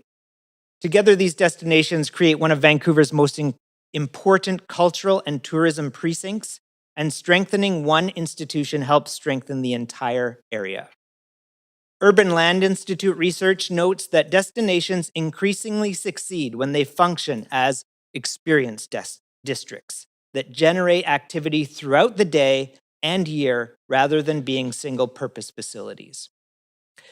Destination Vancouver emphasizes developing high-quality experiences that improve the social and cultural well-being of residents while attracting visitors. Activating waterfront precincts creates vibrant, walkable public spaces that support local dining, arts, and events. And Destination BC's strategy places resident well-being at the core of tourism success. Vibrant waterfronts enhance livability for locals through recreational access, green spaces, and cultural programming while driving revenue into the local economy. Both Destination Vancouver and Destination BC place mitigating seasonality and growing off-peak shoulder season travel at the core of their strategic frameworks. Rather than focusing solely on summer peak volumes, both organizations actively pivot toward year-round economic viability, environmental balance, and resident well-being. What we see at the Maritime Museum is that our attendance declines in the winter months, but there's no reason for this to be the case. Museums are a classic rainy day activity after all. But what we need is other reasons for people to visit the area so that the museum is on their radar. A 2025 PricewaterhouseCoopers study reinforces this by concluding that museum visitors increasingly prefer integrated environments where culture, recreation, learning, and wellness reinforce one another. Haven will be a perfect addition to Vancouver's year-round wellness offerings and will boost attendance to the museum as well. Next slide, please. In closing, this is exactly the kind of project cities often say they want to encourage. It is creative, financially responsible, public-facing, culturally aligned, and rooted in place. It uses private investment to support public enjoyment. It helps sustain a civic institution without simply asking for more public funding. It brings activity, care, and attention to an important waterfront asset. It aligns with local and regional tourism strategies. It turns policy language about vibrancy, culture, innovation, and resilience into something real. We respectfully ask councils to support this application to help secure a sustainable future for one of Vancouver's important cultural institutions and boost the vibrancy of one of Vancouver's most important cultural precincts. Thank you, and I'd be happy to answer any questions. Okay, thanks very much. Are there any questions from council or the staff for the applicant? I'm going to advance Councillor Blythe. Yeah, thanks very much. So thank you very much. And a question to the applicant to start. My question actually might be to Heaven's portion of the applicant. So you run you own and run the similar hydrotherapy spa in Victoria Harbour. Is that That's right. What's the comparable size difference to this vessel versus It's that? identical in Okay. terms of the vessel itself. The one in Vancouver has a railing that's a little bit higher. So there's a railing that's 42 inches higher Okay, on what one was section of it. But other than that, the size and the width and the dimensions are identical. okay. Um, okay, that's all for now. Okay, Yeah, thank thank you. In terms of David, for you, in terms of the benefit, of course, of you talk about earned revenue as sort of more stable, perhaps, than other forms of revenue. What's the outlook for the museum without sort of diversifying your options in terms of revenue, even if you were supplemented with more? Sure. Yeah, the ship's not going down. We've been doing really well. As I mentioned, you know, everything's trending in the right direction. So without it, we're not going to fail. But we need to do better. So Vancouver deserves a better maritime museum. So that's the difference. Is, you know, we can status quo. Status quo, and we're It just behind. gives you more. Yeah, we're behind in terms of our work, in terms of what we're delivering to the public, and that's where we're trying to make some improvement. Okay, can you just outline a little bit about the lease arrangements with the other boats in the marina there? Sure. Yeah, so we're the manager of the harbor. We have lease agreements with approximately 15 privately owned vessels. We try and curate the vessels so that they're heritage vessels, for the most part wooden boats, and we collect moorage revenue from them. Okay. Okay, that's great. Thank you very much. Question to staff is around the height of this vessel and its proposal and how that fits with our policy, just generally speaking.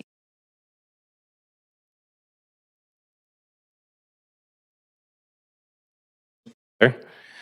So the CD1 bylaw, the way it has been written in this rezoning, carves out where the spa is versus where the museum is and the remainder of the park. And so it'll reflect the height of the existing museum. It'll reflect the height of the barge for that location only, and then the remainder of the park just remains the height that's permitted today in the existing zoning. So it's customized for the barge, for the museum, and then leave the rest of the park alone. Okay, so in everyday language, basically, the height itself is not protruding extensively into view corridors that you would otherwise be. No, so there's no protected public views as far as view cones over this part of the waterfront at all. Right, and it's when you're at sort of the eye level, let's say, of the museum itself, it's commensurate to that height.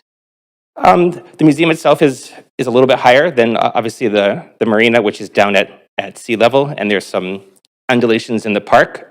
So the perceived height of the barge will change based on where you're standing. But staff don't see it as a concern for being a significant blockage of views.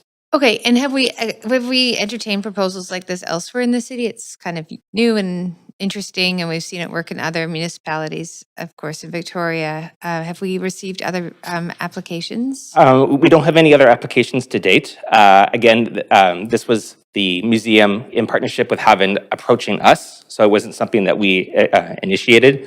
And then this land use change was needed in order to facilitate this proposal. But in theory, someone else could approach the city at any point about setting up a similar facility elsewhere.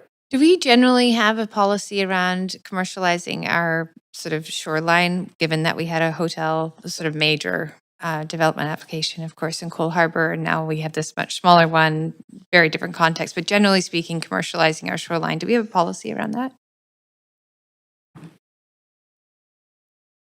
Sorry, I just have 10 seconds. No problem. Thanks for the question. Short answer is no, not broadly. In certain community plan areas, there might be specifics around that, like the Cole Harbour one, but We're at time there. But the answer is no. Okay, thank you very much. Councillor Orr. Thank you very much. A couple of questions. Just one on sort of equity. Is there any like equity provisions in terms of, offering something to the community, like discounted passes, or maybe as part of the leisure access pass or something like that? The group Haven has made an offer to the leisure access pass. It has not been. We haven't had time for park staff to review it, but there's an offer. That's the intention, though. What about accessibility? This would be fully accessible to the barge, or It is not accessible. not accessible? No. Okay, but this barge is not, nor is the harbor. Oh, nor is the harbor. Okay, but for the museum, it seemed to remember something about this would actually improve accessibility for St. Rock exhibit. Was that correct? We do have a project that the city has contributed towards that we're still fundraising for to create an accessible ramp not onto the St. Rock, but to a viewing platform for the St. Rock. Okay. So that project is underway, and while it's unrelated to this project, generally speaking, revenues from this project will help us do things like that. Right. The other thing I didn't say about earned revenue is earned revenue gives you money to leverage. Sometimes the most difficult thing is to get the first grant, or to have the first amount of money. So if the museum is able to have more working capital, generally, we had some working capital for the St. Rock project, which really helped us get off the ground, and this would have a similar impact on the organization. And you mentioned that alcohol-free. I seem to remember also that it's generally quiet. The barge, the spa. It is. Do you want? It's one of those spas where you're not supposed to talk, right? Yeah, sure. So we have portions of it that are completely okay. silent. Okay. Some of the outdoor areas around the hot tubs we call Okay. low voice zones. Mhm. And there's in the interior areas there's low levels of like music coming out of speakers. Right. But it's largely like a low voice or silent experience. It's not. You don't do private parties or anything. We don't do private parties. Sometimes we do like a group will say, hey, we want to bring maybe mayor and council want to book it out, and we would close for you guys. So sometimes we do private bookings like that. Okay, don't want to touch that. Environmental impacts, sewage discharge. It's fully tied into all municipal systems. And no dredging will be needed. It's our understanding at this time, following the bathymetric studies and the navigation studies, that no dredging is required. Any public access problems, like for the beach or for the harbor or anything? Not that we're aware of. Okay, and then maybe a question for staff, just around, I've asked this a few times around precedent setting. I mean, we don't want to sort of see this around like this further commercialization of our waterfront type thing. Like, just maybe address that in terms of how this fits into that kind of concern from the public. Yeah, thank you for the question. Matt Chilito, Director of the Special Projects Office. We look at proposals like this on their merits, thinking about the specifics of the proposal and the location and how it fits. And we've come to a judgment that we think it's a very good fit and a suitable activation of this waterfront. It doesn't mean to say we'd make the same judgment about a different proposal in a different location. So I don't think it's precedent setting. It's very much being looked on the specifics and its merits. Okay, I think that's all my questions. Thanks. Thanks, Councillor. Okay. All right. This is the second call for speakers. If you wish to speak to council about this item, please call toll-free 1-833-353-8610, followed by participant code 1061445#. Before the close of the speakers list, the phone number will be displayed during the recess. We will now hear from the public. Any speakers in the council chamber, please come forward to the public speaker podium on the left when it is your turn. The podium height can be adjusted using the controls on the right-hand side. Phone-in speakers will be unmuted when it is your turn to speak. Speakers will have up to 5 minutes to make their comments and should limit their comments to the merits of the report being considered. Our first registered speaker is speaker number 1, Lorraine Lowe. Is Lorraine Lowe present? Yes, I am. Okay, go ahead, Can Lorraine. you hear me? Yeah, go right ahead. All right. Good evening, Chair and Council. I promise to keep this brief and less painful for you guys. My name is Lorraine Lowe. I'm a Vancouver resident and the Executive Director of the HR McMillan Space Center. Our building sits less than about 500 meters away from the Maritime Museum, and I strongly support this proposal. Last week, Council, you guys had to ask several of those speakers whether they had been to Vancouver. Hopefully, you're not going to need to do that tonight. You are going to be hearing from people who live here and work here. The Maritime Museum staff, the Space Center staff, of course, the MOV staff, and of course, our Kits Point residents, the patrons who bring their families to Vanier Park every weekend, and we are the people who carry this decision after the vote is taken. The agreement gives the Maritime Museum a $250K annual payment it earns rather than applies for. And that's the part that matters. It's the revenue, not a grant. And government operating funding to the museums has been flat for roughly over 20 years, but costs have not been flat for 20 minutes. We run these organizations, we sign the payroll, we look at the deferred maintenance list, and admissions and grants won't carry a civic cultural institution through the next several years. A reliable revenue stream the museum controls is the difference between managing decline and planning a future. This is what responsible stewardship looks like, finding creative ways to build self-sustainable revenue streams so that we can optimally serve our community. A stronger Maritime Museum means more visitors to every institution in this precinct, including ours. Every new reason to visit lifts all of us. This proposal protects the museum's public mission, and it gives a way to pay for that mission. And I ask Council to approve it. Thank you. Thanks for calling in. Okay, speaker 2, Ryan Hunt. Oh, yeah, you want to get that podium up. On there. Go ahead. Perfect. Hello, my name's Ryan Hunt. I'm the CEO of the Museum of Vancouver. As my counterpart at the Space Center just said, we're about 500 meters from the Maritime Museum. And I support this proposal on 3 levels. First, as a former Victorian, last year I moved to Vancouver from Victoria. Haven Spa is a huge asset in that community. I have so many friends who've had positive experiences there. And someone who enjoys Victoria's heritage in her harbor, it's actually a fairly beautiful building, and it fits in and complements the surroundings quite well. The second reason I support this is as the CEO of the Museum of Vancouver. We are a neighbor of the Maritime Museum, and anything that helps to bring people into Vanier Park is an asset for the cultural organizations that are based there.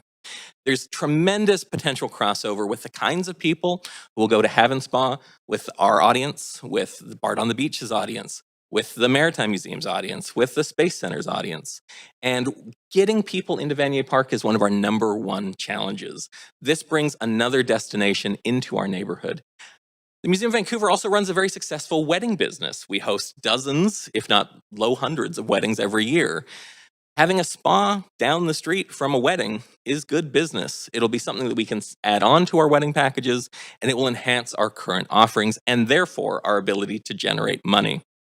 And the last reason I support this is someone who cares deeply about museums.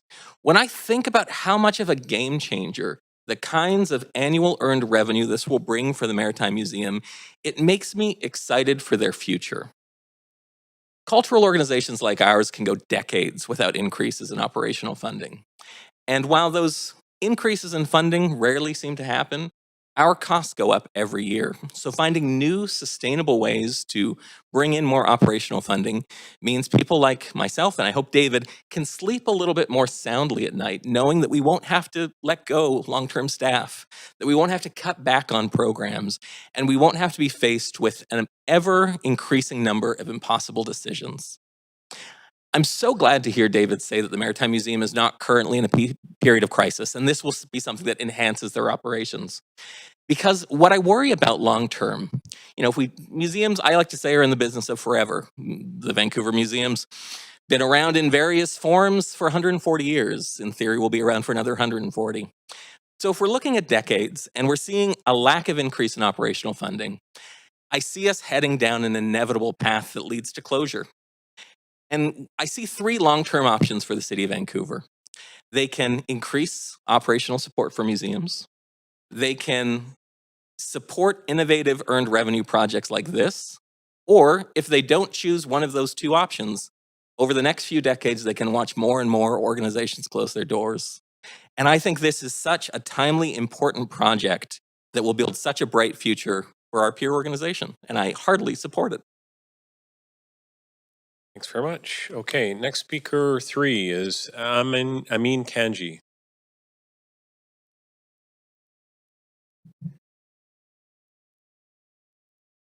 Hello. Good evening, council members. As you heard, my name is Amin Kanji. I've been a resident of Vancouver for 41 years. And of those, I've been a docent, volunteer docent at the Maritime Museum for 19 years, leading school groups on field trips. And over those 19 years, I've seen the number of programs offered decline from 10 to 20 a week to currently 6 a month. That is a huge decline. I understand that these programs, these field trips, are subsidized by the museum and will continue to decline unless there is more funding for them. And you probably remember from your childhood the joy and the glee of attending field trips. So I'm very much in favor of this endeavor, which I think will allow the museum to increase the number of school programs once again. Thank you. Thank you. Okay, speaker 4, Stephen Cox. Good evening, Chair and Council. Can you hear me? Hi, go ahead. Thank you for allowing me to speak on this topic. My name is Stephen Cox. I'm now a resident of North Vancouver, but I've operated a brand and communications company, Cause and Effect, in Vancouver for the last 22 years. During that time, I've convened thousands of people at venues, including the Queen Elizabeth, Vancouver Playhouse, Vogue Theatre, Vancouver Art Gallery, and the Museum of Vancouver. I'm speaking in support of this project. I believe much has been said about the economic and operational benefits this proposal could bring to the Maritime Museum and certainly surrounding waterfront, and I agree with those arguments. But I want to speak about what it is to fall in love with a city. It's not the big stuff. It's the small moments, the weird moments, the places that don't exist everywhere. I lived in London for many years, and it's the places like Neal's Yard or Borough Market. In Copenhagen, it's places like La Bacina.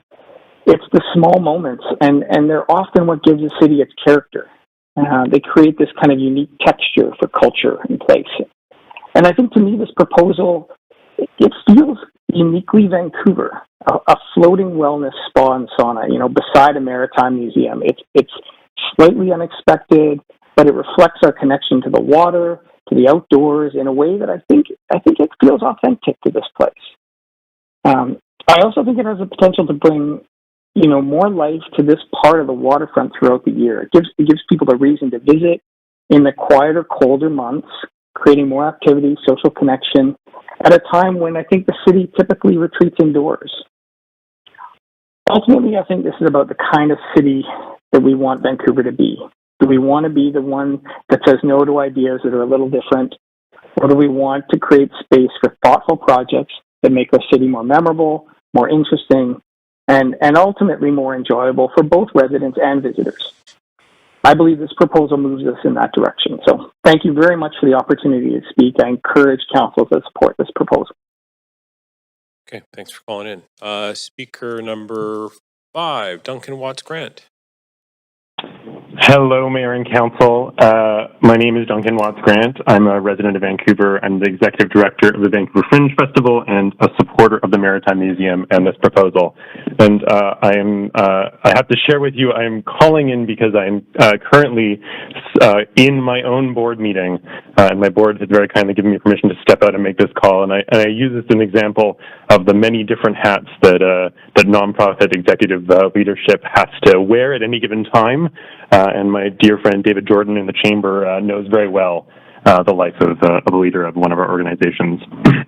So I have to share, when my sisters and I were young, my parents looked for any opportunity to get 3 kids out of the house during rainy Vancouver winters. We visited just about every Vancouver museum and attraction you can think of, so I spent a lot of time at the Maritime Museum. I have really fond memories of sticking my head into the mounted diver's helmet and climbing around on the St. Rock and steering the fake ship.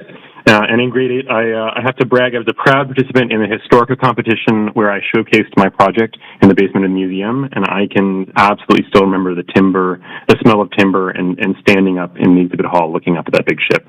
And for the record, I won an award for my presentation at the Historic Affair on leaky condos in Vancouver, thanks to a working cross-section model that my uncle helped me build. But regardless, over the years, I have watched with interest as the museum has changed over the years, undergoing updates to their collection and modernizing, and also battling the challenges of an aging building and limited funding. As a leader of a not-for-profit cultural institution, I know how hard it can be to plan for the future and ensure financial stability for years to come. As nonprofits, we have been told by this council and by many other levels of government that we have to be responsible for our own future. We are responsible for finding new revenue and building relationship with new donors and creating partnerships that generate prosperity. And that's not easy. Only by engaging in innovative solutions can we sustain the institutions we shepherd, and this project is doing just that. I am also strongly in support of adding the spa boat service to the community of businesses that operate along False Creek and the inlet. Along with my colleagues at the Maritime Museum and the many cultural operators on Granville Island, I feel strongly that the more vibrant and varied reasons we can create for people to spend time along False Creek, the better. The many cultural institutions along False Creek prosper when we create a multitude of options for things to do and experiences along the waterfront. As this council knows, the Fringe Festival has had a long and storied history of its own successes and challenges, and having as recently as 2024 to launch an urgent call for funding. I know what the precarity of protecting a cultural institution feels like. I know the many lost hours of sleep and days spent staring at a budget.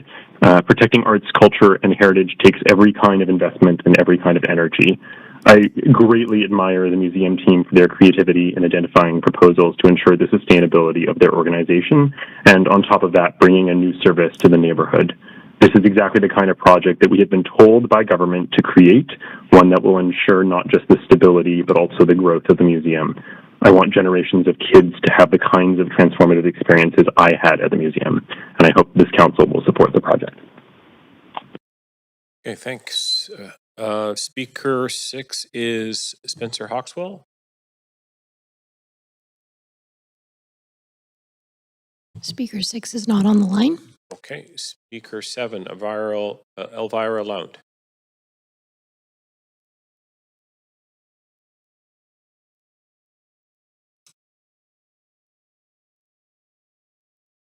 It's actually Elvira. Elvira. Good evening, Mayor and Council.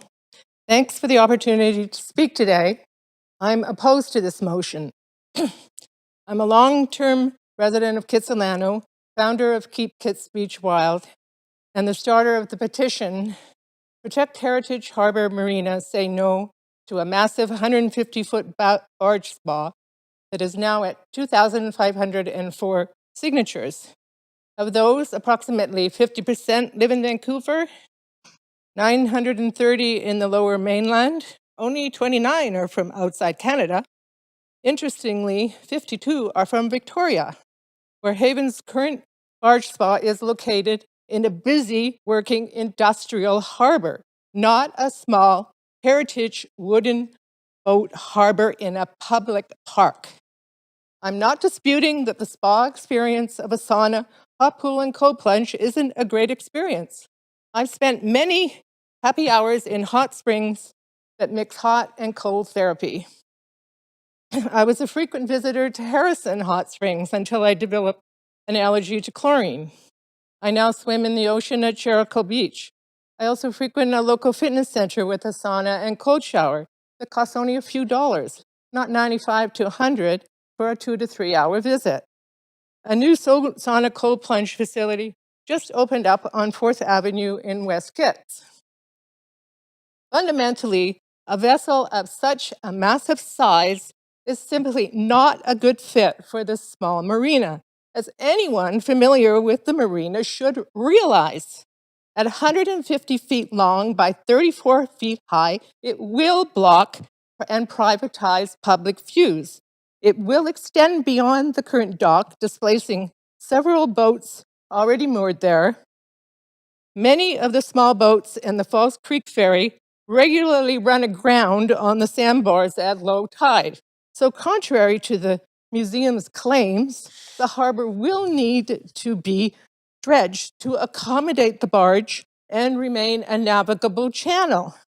This will require a major works application under the Canada Navigable Waters Act, with many hoops to jump through. Under that same act, there are criteria for swimming beaches that will likely mean Teetotaler Beach will no longer be a swimming beach, as the new navigation channel will be too close to the beach to allow swimming for safety reasons. How does this square with the claim that the barge spa won't impact park use? Surely a free public swimming beach is much more of a public health necessity than a wellness center for the affluent who can go anywhere these days for a sauna and cold plunge. Surely the dredging question needs to be clarified before proceeding any further. If this barge spa is allowed to go ahead, it will cause considerable disruption to the surrounding park and neighborhood while being installed and while in operation from 8 a.m. in the morning to 11 at night and beyond for deliveries. It will also cause both short and long-term damage to the marine life, the fragile ecosystem, and the environment. In spite of the claims of the barge being securely moored and offering protection for the harbor from storms, there is no proof of that. It's very possible that during the next big king tide, the barge could destroy the small boats and the docks. Where are the wind and wave studies to demonstrate what Haven and the museum are claiming? Apparently, the Maritime Museum will get a moorage fee of $250,000 a year for 19 years. Where's the revenue sharing in that deal? If the barge is the great success that Haven claims it will be, revenues could be in excess of $6 million a year, and the museum would only get $250,000. Not only is this lousy deal a sellout of public waterfront space, it's not even to the highest bidder. In the end, though, regardless of the deal and other considerations, there's the elephant in the room, the breach of trust question so eloquently addressed by the KPRA. The city, as trustee of the water lots, has an obligation to the public, not to the Maritime Museum or a private enterprise. Surely it would be a dereliction of duty and a breach of trust for the city as trustee and thereby city council to proceed with this rezoning prior to obtaining both internal and external legal options and making them available to the public. Thank you. Thank you for coming in. Okay. Speaker 8, Brittany Viz. Speaker 8 is not on the line. Speaker 9, Matthew Richardson.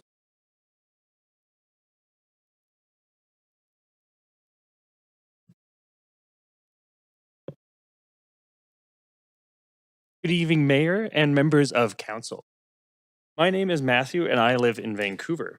I have a long personal connection to the Vancouver Maritime Museum. I first visited as a child later volunteered there, and have even previously been a part of the museum's education programs. Today, I'm a full-time high school history teacher in Vancouver, so I understand how valuable places like the Maritime Museum are for student learning. One of the museum's greatest strengths is that it brings history to life. Students can touch, explore, and experience history in a way that simply isn't possible through a textbook or a screen. At a time when so much of young people's lives happen online, hands-on cultural experiences have never been more important. The museum also creates and shared experiences. It brings together students, teachers, parents, families, and visitors to learn about Vancouver's maritime history in a meaningful and engaging way. I think it's important that cultural institutions have the opportunity to explore thoughtful partnerships that help secure their future. And this proposal offers exactly that. Provides a new source of support while also creating another reason for people to visit the waterfront. And naturally to discover the museum itself. I also think a floating sauna is a good fit for Vancouver. It adds another unique waterfront experience while complementing rather than competing with the museum's mission. One of my favorite features is that the barge is a former Second World War vessel. It could also be an incredible teaching tool because students can see a real historic vessel up close and understand its scale in a way photographs can't capture, especially here in North America. I hope you'll support this application and help ensure the Vancouver Maritime Museum remains a vibrant place for many years to come. Thank you.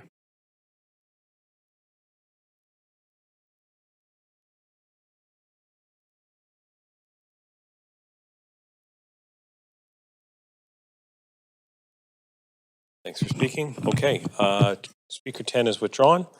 Speaker 11 is Tom Ardson. 11. Speaker 11 is not on the line. Speaker 12 is withdrawn. Speaker 13 is withdrawn. Speaker 14, Tom Lancaster.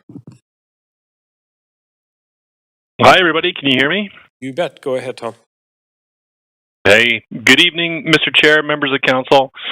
My name is Tom Lancaster. I'd like to thank you for the opportunity to speak to you in support of the city's rezoning application for 1905 Ogden Ave to enable the Haven Sauna partnership with the Vancouver Maritime Museum. I've lived in Vancouver for more than 25 years. I was a resident in Kitsilano for about 7 of those years. When I first moved to Vancouver, I now live in East Van. While I'm speaking to you tonight as a resident of Vancouver and a member of the general public, I know very well from my day job how important it is that nonprofit organizations such as the VMM seek and secure numerous and diverse sources of funding if they are to survive, because it is not viable nor sustainable to rely on public grants or tax appropriations. David Jordan is a celebrated leader in Vancouver's nonprofit landscape, and if my eyes don't deceive me tonight, an incredibly snappy dresser. I do see the stress that he lives under with trying to find a successful nonprofit operating model. He is clearly not alone, as you've heard from numerous nonprofit leaders so far tonight. And while I greatly appreciate David Jordan's presentation, I would suggest that this is not a new model for delivering cultural amenities. Instead, I would use a decades-old, cherished Vancouver example to illustrate the long-standing success of using profitable commercial uses to buoy up cultural operations. Just around the corner from the VMM, inside the mouth of False Creek, is a place called Granville Island, where I am the general manager. The island uses exactly this model of delivering arts and culture.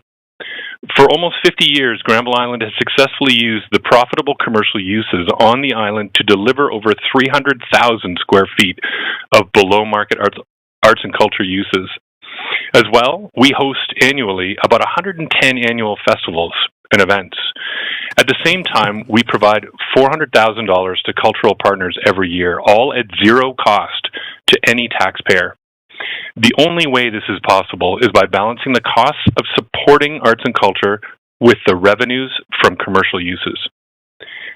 Granville Island is 42 acres of land and water, and more than 60% of our waterfront is commercialized, with odd and interesting buildings everywhere you look. I have never heard someone say they don't like the weird mix of urban forms, park spaces, marine uses, and commercial activities on the island. In fact, it's the opposite. I think, as we all know, people love that eclectic mix. And on a distinct parallel, Granville Island added a wildly successful Japanese-inspired wellness facility that I call sauna adjacent to the island about 3 years ago. It provides both a fantastic service to folks through health benefits, through dedicated lease revenues. It supports Granville Island. And these two things combined have this wellness facility being one of the most popular uses on the island. I'm looking at the renderings that are provided for this rezoning application. I would suggest that the floating sauna would add a positive element to this part of Vancouver's waterfront. I love experiencing the interface between land and water in our city, and having interesting buildings, structures, odd shapes activate Vancouver's shores is a benefit to my experience. And of note, if I'm not mistaken, the outright allowable height for single-family residential homes in and around this area and other parts of Vancouver is not that much below the 40 feet of the Haven floating sauna. I would also add from my own personal experience that coastal Scandinavian countries such as Finland, Sweden, Norway, Denmark, Iceland, they're filled with sauna-loving locals. If you visit any major city in these countries, you will find public saunas all over their waterfronts. And these saunas are loved by locals and attract people from all around the world, not in spite of them being placed on the waterfront, but because of it. On another personal note, I've been visiting the Hastings Seaman Sauna for the last 25 years. I just went to the Good Sauna Container Brewing a couple of weeks ago. I've been to numerous saunas around Vancouver. These are fantastic experiences and with great health benefits. They give me yet another excuse to visit neighborhoods around this city. And lastly, I would suggest that a project like this should not be providing an amenity contribution as part of this rezoning package, and I support the fact that it is not. The sauna itself will be an amenity for residents and visitors and will support the VMM as a cherished local amenity. Thank you very much for your time tonight. Thanks for calling in. Okay, Speaker 15, core case. Good evening, Mayor and members of the Council. My name is Cor Case. I'm the Executive Director of AfroVan Connect Society. I'm here today to express my support. Before you carry on, are you a resident of the City of Vancouver? Yes, I am. Okay, carry on. Awesome. Thank you. My name is Cor. I'm an Executive Director of AfroVan Connect Society, and I'm here to express support for the application at 1900 Ogden Avenue. Over the past 6 years, AfroVan Connect has had the privilege of partnering with the Vancouver Maritime Museum on a wide range of community initiatives, from our Fair Farms community garden to cultural walking tours to educational programming to public events, and now our upcoming Emancipation Day celebration. Through this partnership, I've seen firsthand the museum genuinely commit to community. They've consistently opened their doors to grassroots organizations like ours, creating space for collaboration, education, culture, and belonging. Their willingness to work alongside local organizations has made a meaningful difference, particularly for communities that have historically had limited access to cultural spaces and institutional spaces specifically. This proposal represents more than a development application. It's an investment in long-term sustainability of a valued cultural institution that continues to serve Vancouver through education, heritage, and community engagement. For organizations, again, like AfroVan Connect, having strong community partners, such as the Vancouver Maritime Museum, allow us to create accessible programming that celebrates culture, building relationships, and brings people together. Supporting the museum's future also supports the many organizations and communities that rely on these partnerships. I encourage the Council to approve this application so the museum can continue to grow as a vibrant, welcoming, and sustainable community asset for generations to come. Thank you for the time and consideration. Thanks for calling in. Okay. Speaker 17, Kate Armstrong.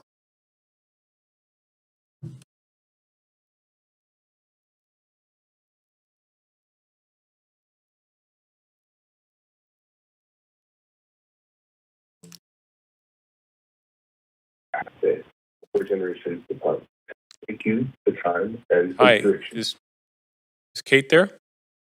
Yeah, hi. Can you hear me? Yeah, go ahead. Okay. Good evening, Mayor and Council. I know you've had a long evening, so I'll be brief. My name is Kate Armstrong, and I'm a resident of Kitsilano in Vancouver. I'm speaking in support of the Haven application at the Maritime Museum. I'm an artist, writer, and curator with over 20 years' experience working in the cultural sector in Vancouver, and I've spent a substantial amount of that time during my career working with organizations to develop strategies to achieve financial sustainability. And one of my specializations relating to those goals is partnerships. In my opinion, this partnership between the Maritime Museum and Haven is an excellent example of what is possible when people work together to find a win-win scenario. This partnership will bring mission-aligned stability to the museum while providing Vancouver residents with a health and lifestyle amenity that, in my view, is long overdue in this city. I'm strongly in favor of moving forward with the project. Thank you very much for your time.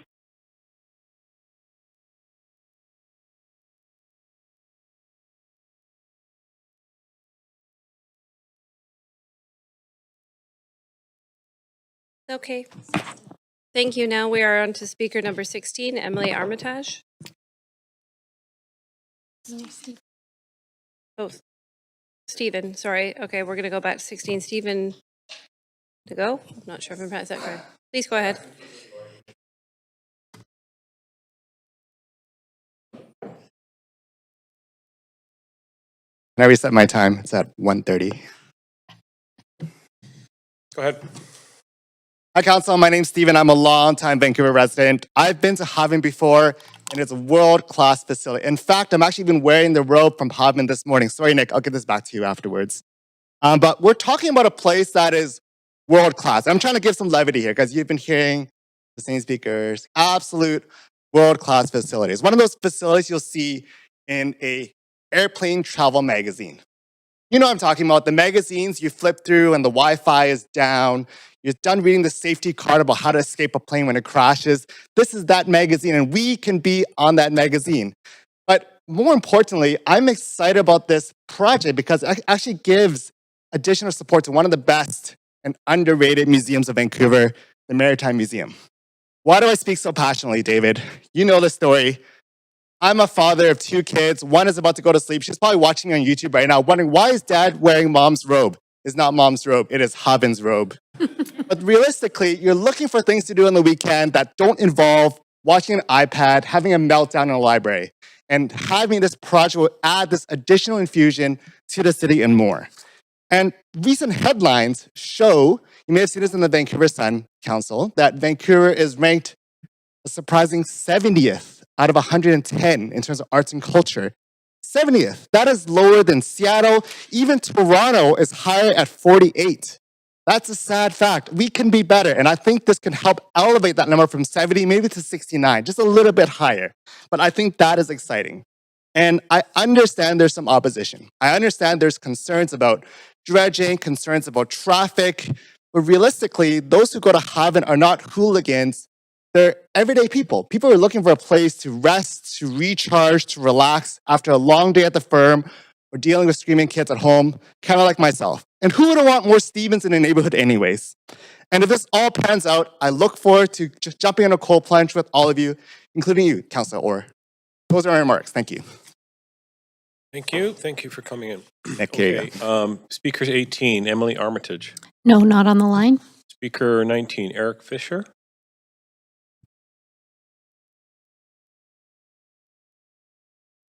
Eric, are you on the line?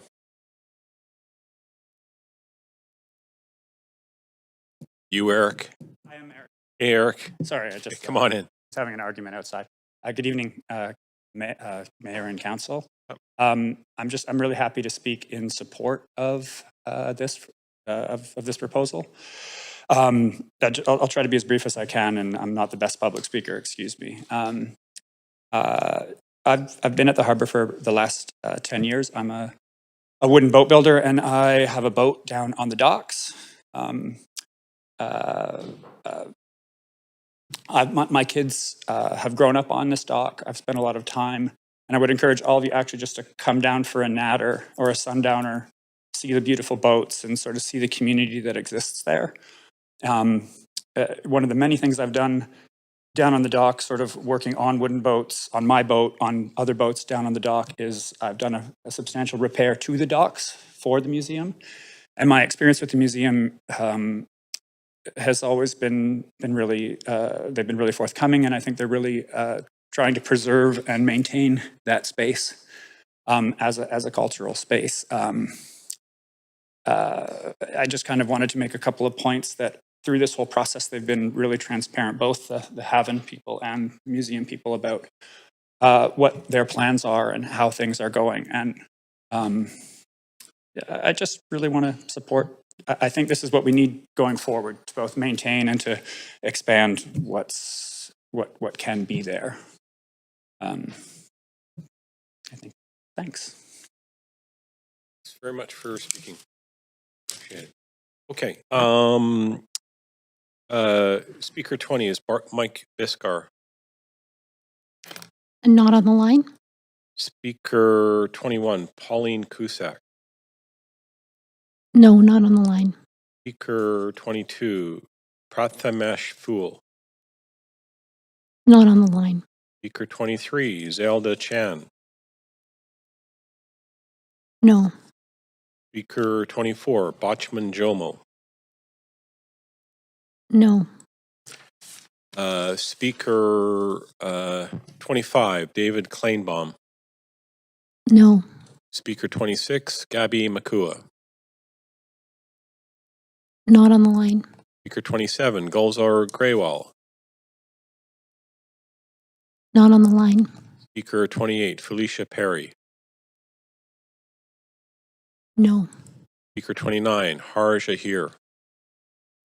No. Speaker 30, Shaylin Arnold. Not on the line. Speaker 31, Preet Sangha. No. Speaker 32, Rowena Umali. No. Speaker 33, Faye Talla. Not on the line. Speaker 34, Robert Demant. Not on the line. Speaker 35, Matt DeMarchi. No. Speaker 36, Kiara Harkins. No. Speaker 37, Christina Figueroa. No. Speaker 38, Jackie Tay. Not on the line. Speaker 39, Aaron Oy. Not on the line. Speaker 40, Christina Benzie. No. Speaker 41, Colleen Hardwick.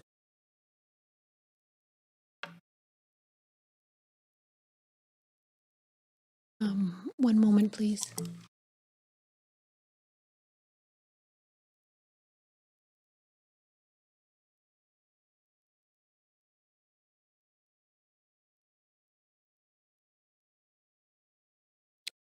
Okay.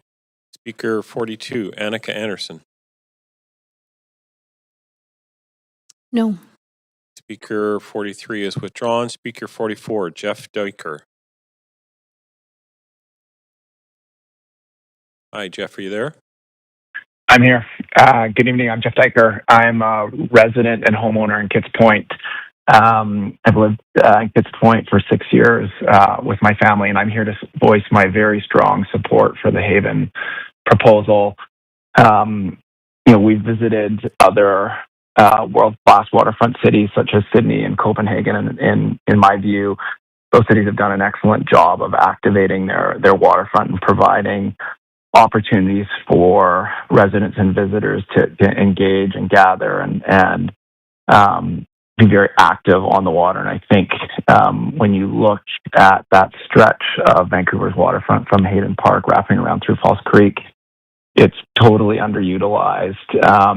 And I think the Haven proposal is a small step in the right direction to bring better benefit to the wider community of use of the waterfront.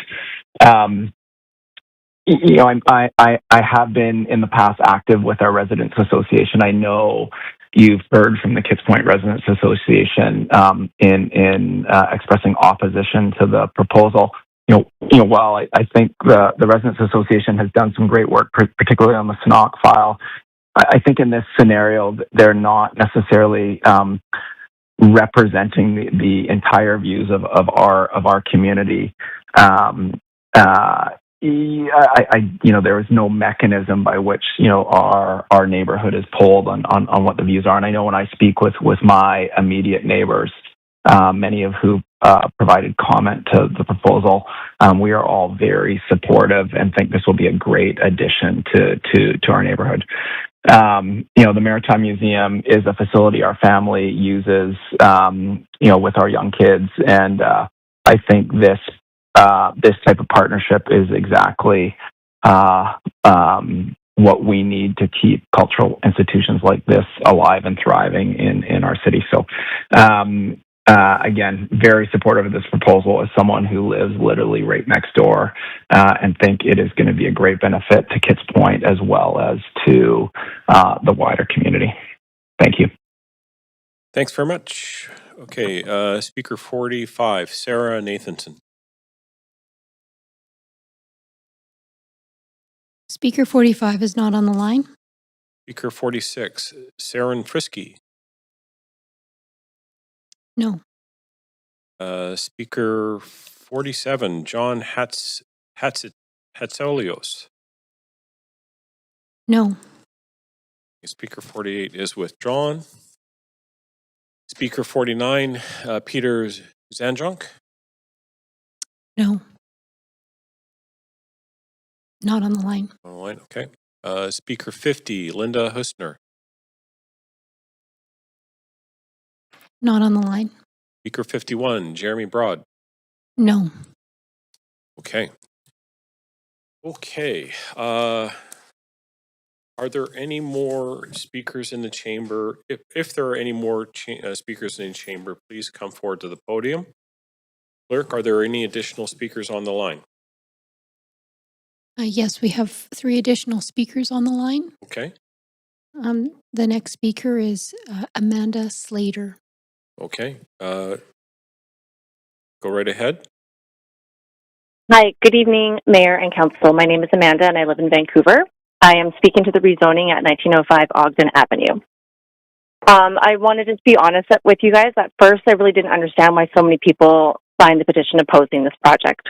It's on the water, done right. Sounds wonderful. Then one day, I was down at the harbor, and I was visiting the marina down on the docks. And when I looked around, standing on the dock, I was genuinely confused. I could not imagine the size of Haven fitting into that small marina. And then I saw pictures of the sailboats in the marina sitting on the bottom at low tide. Small boats aground. It just doesn't make sense. That's why I'm here tonight, and I want to give you 3 reasons: the physics, the process, and the price. So to start the physics, the structure is simply too big for this bay. It is not an aesthetic objection. I'm not here to argue about how it looks. In Victoria, this operator moors in a deep industrial working harbor, a port built for ships. A vessel of 100 feet long and 40 feet wide fits that setting. Heritage Harbor is not that. It is small, shallow, and in front of a park and a museum, and home to a handful of wonderful moored sailboats. Same barge, completely different water. Low tides come roughly twice a day, and at most low tides, a barge that size sits on the bottom, aground on the sandbar. And moored where it's proposed, it blocks the route of those sailboats in use to get in and out. There's no safe way around it. The water on either side is too shallow, and anything that tries to go aground too. Nothing in this application explains how those boats are to get past, who manages the water lot and marina traffic around it, or what happens when a grounded barge blocks not only the channel. Navigation is a federal law, and this rezoning cannot solve that problem, and approving it doesn't make it go away. 2, the process. There wasn't one. Vancouver has a community of sauna operators, small local businesses who have spent years building this industry in the city, and not one of them was given a chance to compete for this site. There was no request for proposals. And I want to put a question on record tonight because it deserves an answer before you vote. Why did a nonprofit, the steward of a public asset, an institution that depends on every dollar it can raise, never put this opportunity to market? They certainly could have. The park board is running exactly this kind of competitive process for saunas in parks right now. A competition would have gotten the museum a better deal, and a better deal for the museum is a better deal for the public. Instead, one private operator arrived, with a private arrangement, and council is being asked to zone around it. Third is the price, and this is why that missing competition matters. Look at the operator's own published numbers. They have said this barge will host up to 60 guests at a time, 200 to 300 guests a day, and the Victoria location charges about $95 a person, and it sells out. Put their own numbers together, and this operation grosses roughly $7 to $10 million a year. Now, let me be generous. So let's say it's running extremely expensive at $3 million a year of operating costs. That still leaves 4 to 7 for profit every single year earned on public water. And what does the museum get? The lease is public, $250,000, a flat fee, about 3 cents on every dollar. So I'll ask it plainly. Why isn't the museum, a nonprofit that needs every dollar it can raise, sharing in millions of dollars of annual profit generated on its own waterfront door? And it has been published that this arrangement runs the equivalent of 19 years. Over that term, on the order of $150 million of revenue against less than $5 million total to the museum, with every dollar of growth going entirely to the operator for 2 decades. So my ask is simple: refuse this application, or at the very least, do not move forward with it until 2 things exist: a real marine plan for tides, the grounding, and the boats that already call this harbor home, and an open, competitive process that tests what this site is truly worth. Thank you for your time. Amanda, before you go, could you just confirm whether you're a resident of Vancouver or not? Oh, I'm a resident of Vancouver. Yes, I live in East Van. Good. I forgot to ask you. Thanks very much. Okay. Next speaker is Stanley Lee. Stanley, I know you're a resident of Vancouver, right? Yes. Okay, go ahead. Although I'm calling from an internet phone number. Thank you. Can I start? Yeah, go ahead. Okay, thank you. Good evening, Mayor and Council, whoever's there or on the line. While I appreciate the economic desperation, especially of the tourism industry, I do need to voice my opposition about this rezoning. Specifically, I am very concerned about various precedents that it was set, not to mention the public cost ramifications of going through with this. First of all, I think there are prior speakers who already commented about the lack of, let's say, competitive procurement or bidding process with this. Also, I think the timing and how quickly this materialized, I think it blindsided a lot of people, which may have resulted in the petition signings opposing to this. Also, the infrastructure, especially the traffic, is already bursting at the seams. Let's say if it becomes a major tourist attraction, I don't know how much of a traffic chaos that it will create for that area already. Not that it's all that smooth sailing whenever I drive to that part of the town, to Kids Point. Also, I think there are a number of speakers who already talked about the dredging, the marine safety aspect of this. I don't think there has been enough discussion about this, and not to mention the privatization of a public asset. I am very concerned that if this gets approved, I'm very concerned that we as the public will be on the hook of spending more public dollars that we cannot afford on fixing problems. Lastly, there's the fuel cone.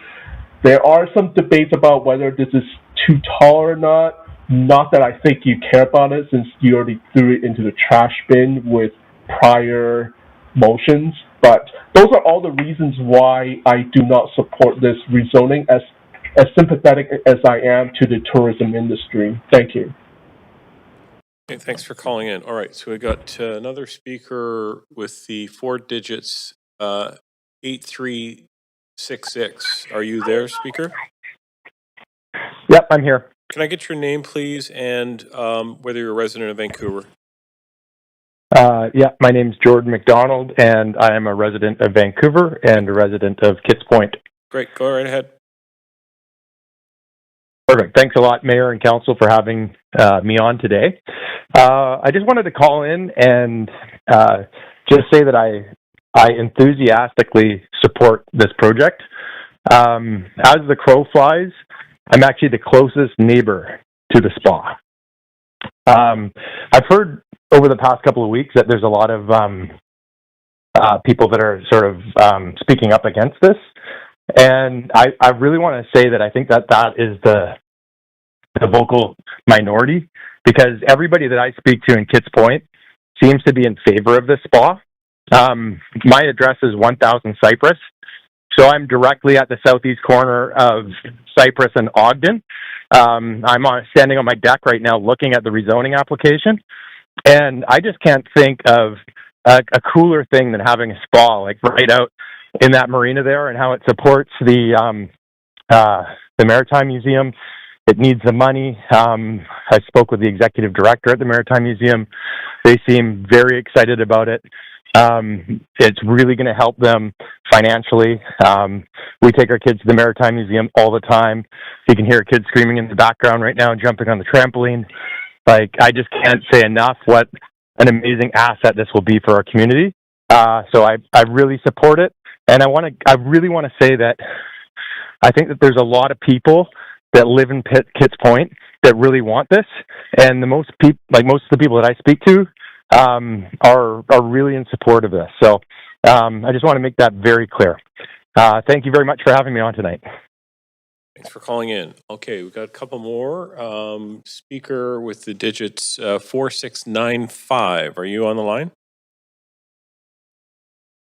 Hi, I am. Yeah, can I just get your name and whether you're a resident of Vancouver, please? Yes, my name is Dion McDonald, and I am a resident of Vancouver and a resident of Kitts Point as well. Okay, go ahead.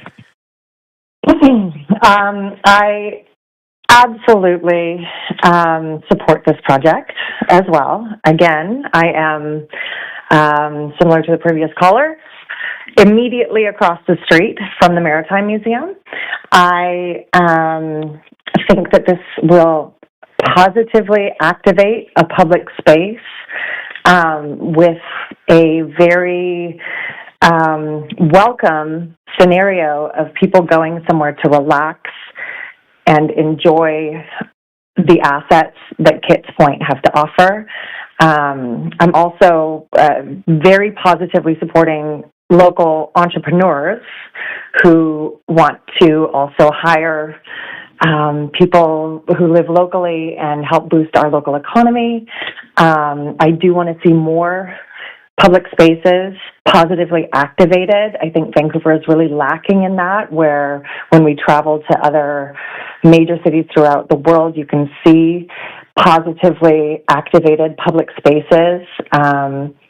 So I would love to see this happen. I've heard objections based on view cones, and I do know that this will sit much lower than the Maritime Museum. So I don't think that affects, aside from maybe a 25-foot stretch directly on the beach. I don't think that the view cones are negatively affected. I've spoken to marine biologists. I've spoken to local neighbors and community all along the west side, and I've heard nothing but positive feedback, and that our community, the bulk of Kitts Point, really is welcoming this and hoping for this. And really looking forward to this hopefully getting pushed through. Okay, thanks very much for calling in. Speaker with the numbers 9191 in your phone number, are you there? Yes, yeah. This is Chris Allen. Hello, I'm a resident of Vancouver and also a resident of Kitts Point. Live over in Arbutus, and I wanted to call in to voice my support for the project. I have lived in Kitts Point for about 15 years now.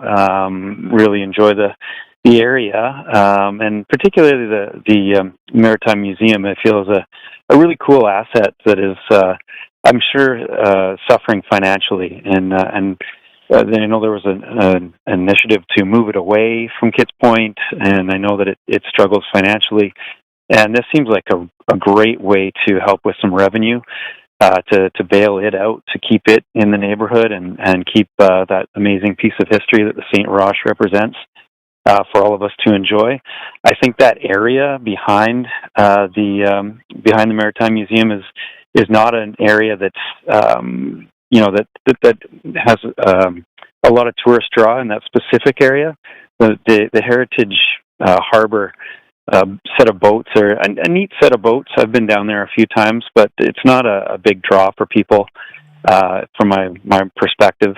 And this would bring in some interesting more activity into that area. I think Vancouver's got a bit of a no fun city reputation, and I feel there is a bit of an undercurrent in Kits Point to keep the status quo at all times. A lot of negativity towards the Snackwell development, for example. And there is, again, a push that they don't want to see change once again. But much like the previous callers, my neighbors that I talk to think that it'll be a great thing to have in the neighborhood, keep the Maritime Museum afloat. And I just want to say, I definitely support it, and hope you'll consider giving us a cool asset right there in my neighborhood. Okay, thanks very much. All right, this is the third and final call for speakers. If you wish to speak to council about this item, please call toll free 1-833-353-8610, followed by participant code 1061445#. Before they close the speakers list. The phone number will be displayed during recess. We'll now take a 2-minute recess for any additional speakers to call in or come forward to the podium.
Okay, we will get back to work here. Okay, folks, Clerk, do we have any speakers in the chamber or on the line?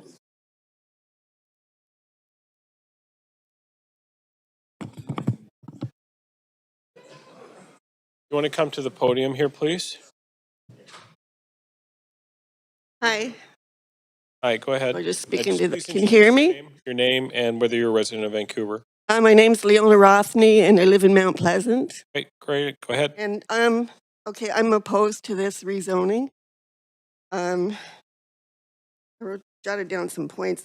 I swim at the beach there, and it will ruin the view of the mountains. I like to sit, look out at the mountains, and if that barge is there, we'll never see the mountains again. I know a lot of people there at the beach who also oppose this. I wish they'd phoned in, but they didn't. I'm concerned about dredging. I think they will have to dredge, which will destroy the swimming there. And there's quite a few people that swim there all summer. I think the museum can find other ways of getting money to support them. And there's no parking. There's parking, museum parking. It costs $16 a day to park there.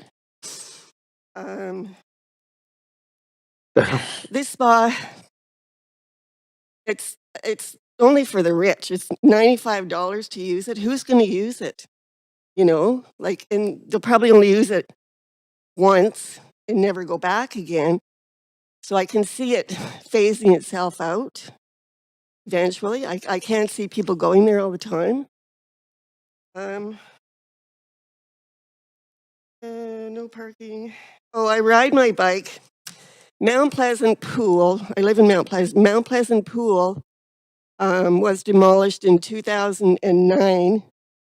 And that's why I ride my bike all the way to Kids Point to swim every summer. It's the only place I can swim that's close to me, and it's not really close. I'm in my 70s now. It's getting harder to ride all that way. What else? Anyways, I oppose it. I think it's a waste of money. There's got to be other ways to get money for that museum. And I never see anyone going to the museum or coming from the museum. So I don't even know why I don't know anything about the museum, to tell you the truth, but I don't see people going there. So they won't be going to the spa, I'm sure, because it's too costly. It's just too costly. Anyways, I'm extremely upset about it, as you may tell. I don't want that swimming beach destroyed. Because a lot of us go there all the time. There's families with kids there. I even have swam with the seals there. So I don't want to lose the seals. Anyways, my spiel. Thanks for coming in, Leona. Okay, so I have a caller for the 4 digits 7677. Are you there, caller? Yes, All right, go right ahead. I am here. Can you hear me? You betcha. Can you please give me your name and whether you're a resident of Vancouver?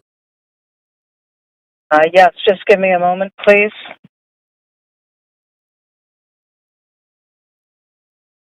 My name is Colleen Hardwick, and I am a Vancouver resident, and I oppose this rezoning. Full transparency, my family has lived in the immediate neighborhood since 1983. But my personal connection with the Vancouver Maritime Museum goes back much further, to the very beginning. When Vancouver City Council and the Park Board approved the Maritime Museum at Haddon Park as Vancouver's official 1958 centennial project, my grandmother was serving on the Park Board at the time, and I was born that year. On both sides, my maritime family has always had a deep connection to the history and heritage of the Pacific Northwest coast. Much later, I served on the board of the Maritime Museum for 5.5 years, stepping down when I ran for City Council in 2018. So needless to say, I am intimately familiar with this location, this harbor, and its context. The mission of the Vancouver Maritime Museum is to inspire learning about the past, present, and future of the maritime cultures, industries, and journeys connected to the Pacific Northwest and Arctic. Heritage Harbor itself is a curated collection of vintage wooden vessels. Each heritage vessel is accompanied by information telling visitors about the boat and its place in our maritime history. I am hard-pressed to fathom how installing a massive commercial spa barge in the middle of Heritage Harbor is consistent with that mission. I appreciate that the Maritime Museum needs money, but financial necessity does not justify sacrificing the institution's core purpose or turning over part of a public heritage harbor to a private commercial enterprise. And this is simply not the right place for this oversized vessel. Anyone familiar with this small harbor should understand that. The barge would overwhelm it, it would privatize public views from the harbor, Haddon Park, and the beach, and in all likelihood, it would jeopardize the continued use of Teetotaler Beach as a swimming beach. There are three fundamental reasons Council should reject this rezoning. First is the legal question of the city's responsibility as trustee. The land and water lots at Haddon Park were granted by the province to the city subject to a public trust. The fundamental question is whether permitting the Haven Spa barge, a private commercial operation, is consistent with the terms and purposes of that trust. The purpose of the trust is the use of these lands and waters for the recreation and enjoyment of the public. Yet the justification we have repeatedly heard for the proposal is something quite different, that the commercial arrangement is necessary to financially benefit the Vancouver Maritime Museum and reduce its reliance on city funding. The focus, in other words, has been on the financial interests of the museum and the city's interest in finding alternative funding arrangements for cultural institutions, not on the purposes and beneficiaries of the trust. Surely Council should not proceed with this rezoning until it is satisfied that the proposal complies with the city's legal obligations as trustee. Both internal and independent external legal opinions should be obtained and made available to the public before Council makes this decision. Second is the future of Teetotaler Beach. The dredging and navigation requirements associated with this proposal would effectively mean the end of Teetotaler Beach as a swimming beach. The swimming area would potentially conflict with the revised navigation route requirement for boats entering and leaving the harbor, raising questions under the Canadian Navigable Waters Act. This is not a minor consideration. Ocean swimming is becoming increasingly popular in Vancouver. A freely accessible public swimming beach provides recreation, community amenity, and public health benefits. Council should be asking which better serves the public interest, a public swimming beach or a private commercial spa. Finally, there is the physical geography of the site itself. We've heard claims that this enormous barge will be securely moored and may even provide protection to the harbor during storms. Where is the evidence? Where are the wind studies? Where are the wave studies? Where is the analysis of king tides and extreme weather events? Because the opposite probably also needs to be considered. During a significant king tide or major storm event, could a vessel of this size and mass threaten the docks? The small heritage vessel? I'm sorry, calling. That's your time. Thanks for calling in. I urge. Okay, thanks very much. Okay, so speaker with the number 2309, are you on the line?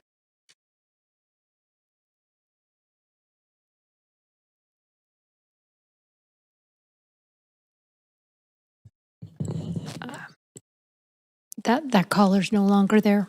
Okay, thanks very much. Okay, seeing no further speakers, the speakers list is now closed. Clerk, has there been a large volume of public comments received on this item since 5 p.m.? No. Okay, seeing there are few or no public comments received after 5 p.m., I am now closing the receipt of public comments. As the applicant, does the GM of planning and their designate have any closing comments? No closing comments. Thank you. Thanks very much. I'm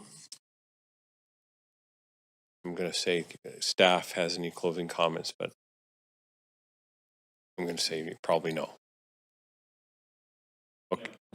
Okay, thanks very much. Okay. All right. Clerk, do we receive any additional public comments since the close of public comments? No, we did not. Okay. So I'll remind council that we need to move the recommendation for item 4 together with the yellow memorandum dated. Oh, sorry. Yeah. Oh, okay. Oh, I'll get to that. I still haven't. Second here. Okay. Doesn't say anything anyway. I mean, I could ask that, but it doesn't. Okay. Clerk, okay, so does council have any final questions for staff? And we do. Councillor Bly.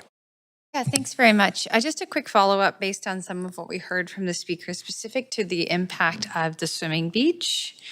Wonder if staff could offer any of your analysis in terms of what council may want to consider in terms of, other than, of course, the view, but I mean the actual impact to the beach itself, the cleanliness of the water, the impact of dredging, if it is required, which we don't know yet. Thank you for the question, Councillor. As the proponent mentioned earlier, based on their preliminary studies, dredging is not anticipated in order to accommodate the barge. Should that change, that would be the review and jurisdiction, not of the city, but of the federal government through the Department of Fisheries and Oceans and NAV Canada. As part of the development permit process, should this rezoning be approved, the proponents would need to provide evidence that they have gone through whatever review and permit process is needed with those federal authorities. And the regulatory body will prioritize making sure that beach remains accessible, and I suspect the city of Vancouver will have a say in that. It's their responsibility for things like navigation, marine habitat, and whatever potential impacts there could be. That would be with them. Okay. That's all. Thank you. Councillor Kirby-Young?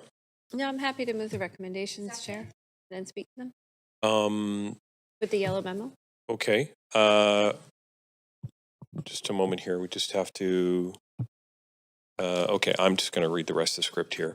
Okay, so we did not receive any additional public comments since the close of public comments, so I'll remind council that we need to move the recommendation for the item together with the yellow memorandum dated July 14, 2026, entitled CD1 Rezoning 1905 Ogden Avenue Additional Information.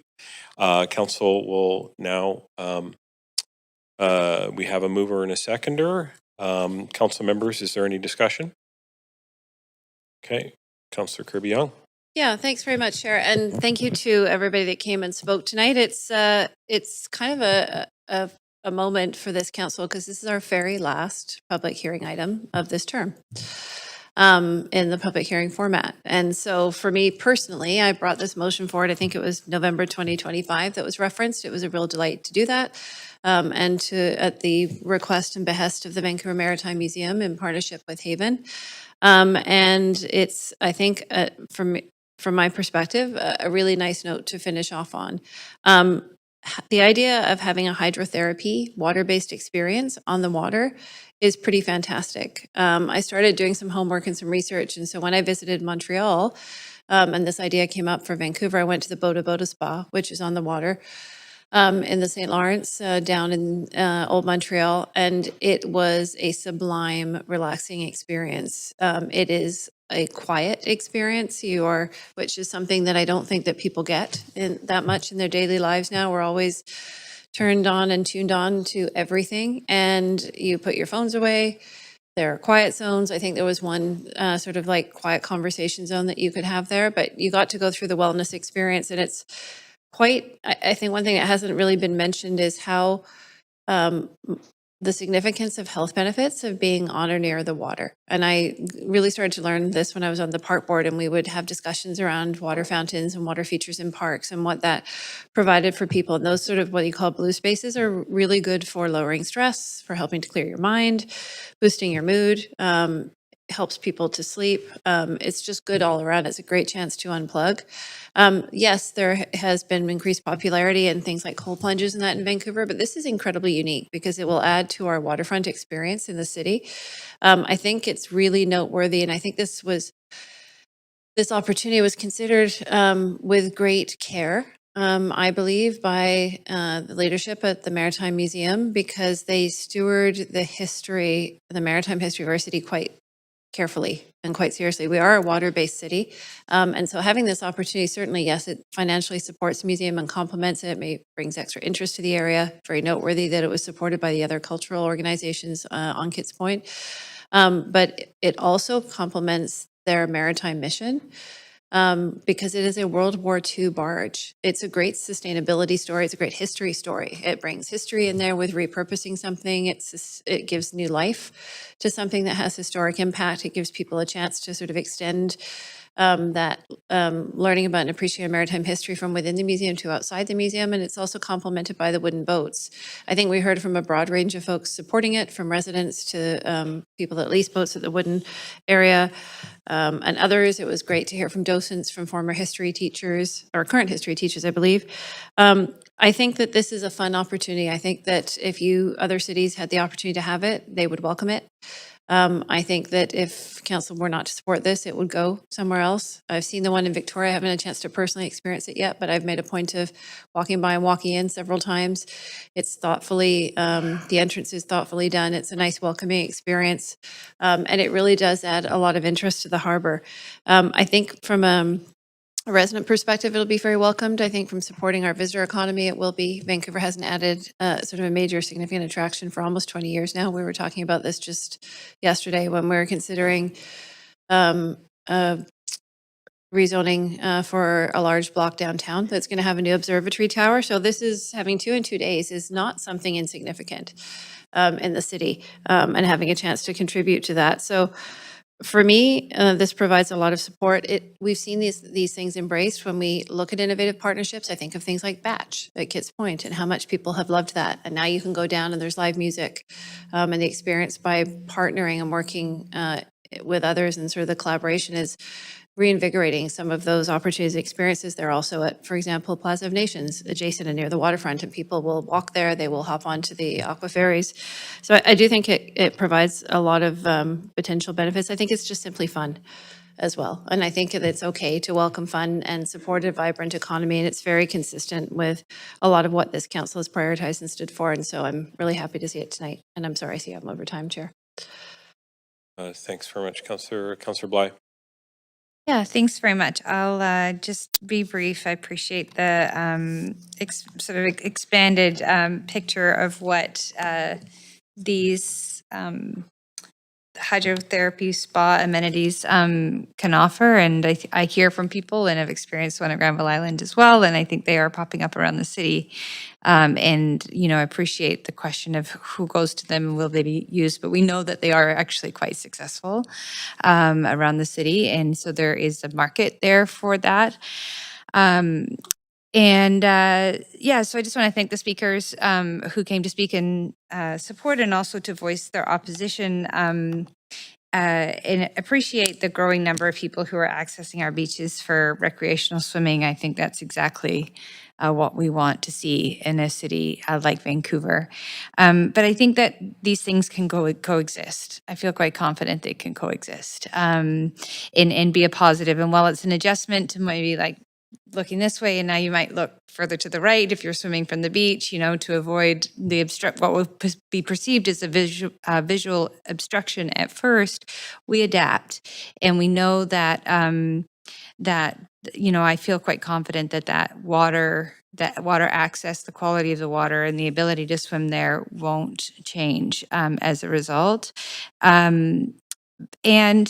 Again, for the benefits that have been outlined, but really for the partnership that's been fostered with Maritime Museum and Haven, I think it's a unique opportunity to think outside the box. And we've toured and spent time at the Maritime Museum and really see the legacy and importance of that as a historical sort of place of learning, but also landmark in our city. And even just the St. Roch vessel inside the Maritime Museum sort of depends on this unique construction of that building to be maintained in its current form. And so there's complications there.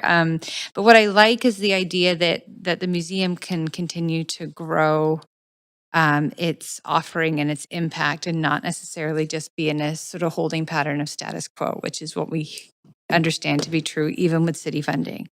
So this is, yes, about this interesting experience that happened, but really it's about the partnership that reinforces a sort of cultural institution that is the Maritime Museum. So those two pieces I am very interested in seeing how they work together.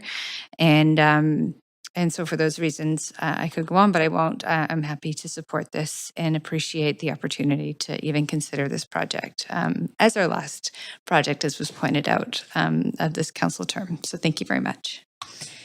Thanks, Councillor. Okay, I'm now going to call the vote, to just reminding that any council member participating virtually whose video is disabled will be marked absent for the vote pursuant to section 1413 of the procedure bylaw. I want to see, make sure we have everybody on the line. Okay. Chair, Cut. it's Councillor Meisner. Could I please get a vote assist in favor? Yeah, you bet. Hang on a sec. Let's go to the voting panel, please, Clerk.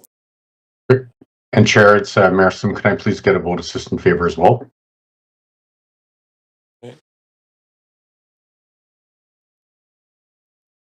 Okay. Just waiting for one more. Councillor Bly? Okay, that passes unanimously. Okay, so before we conclude, I just want to just make a point of thanking our staff, especially the people in the city clerk's office and our clerks, and as well planning and other parts of our city team. These public hearings often take us very late into the evening, and it has been a very busy agenda throughout the entire term. So just want to thank everybody for that work. And of course, all the speakers have come in throughout the duration. I know that we have a little bit more council business to conclude tomorrow, but this is our last public hearing of the term. So thanks everyone. And can I get a motion to adjourn? And seconder? All those in favor? We are adjourned. Thanks very much. Good night, everyone. Thanks, Chair. Thank you, Thanks, everyone. staff.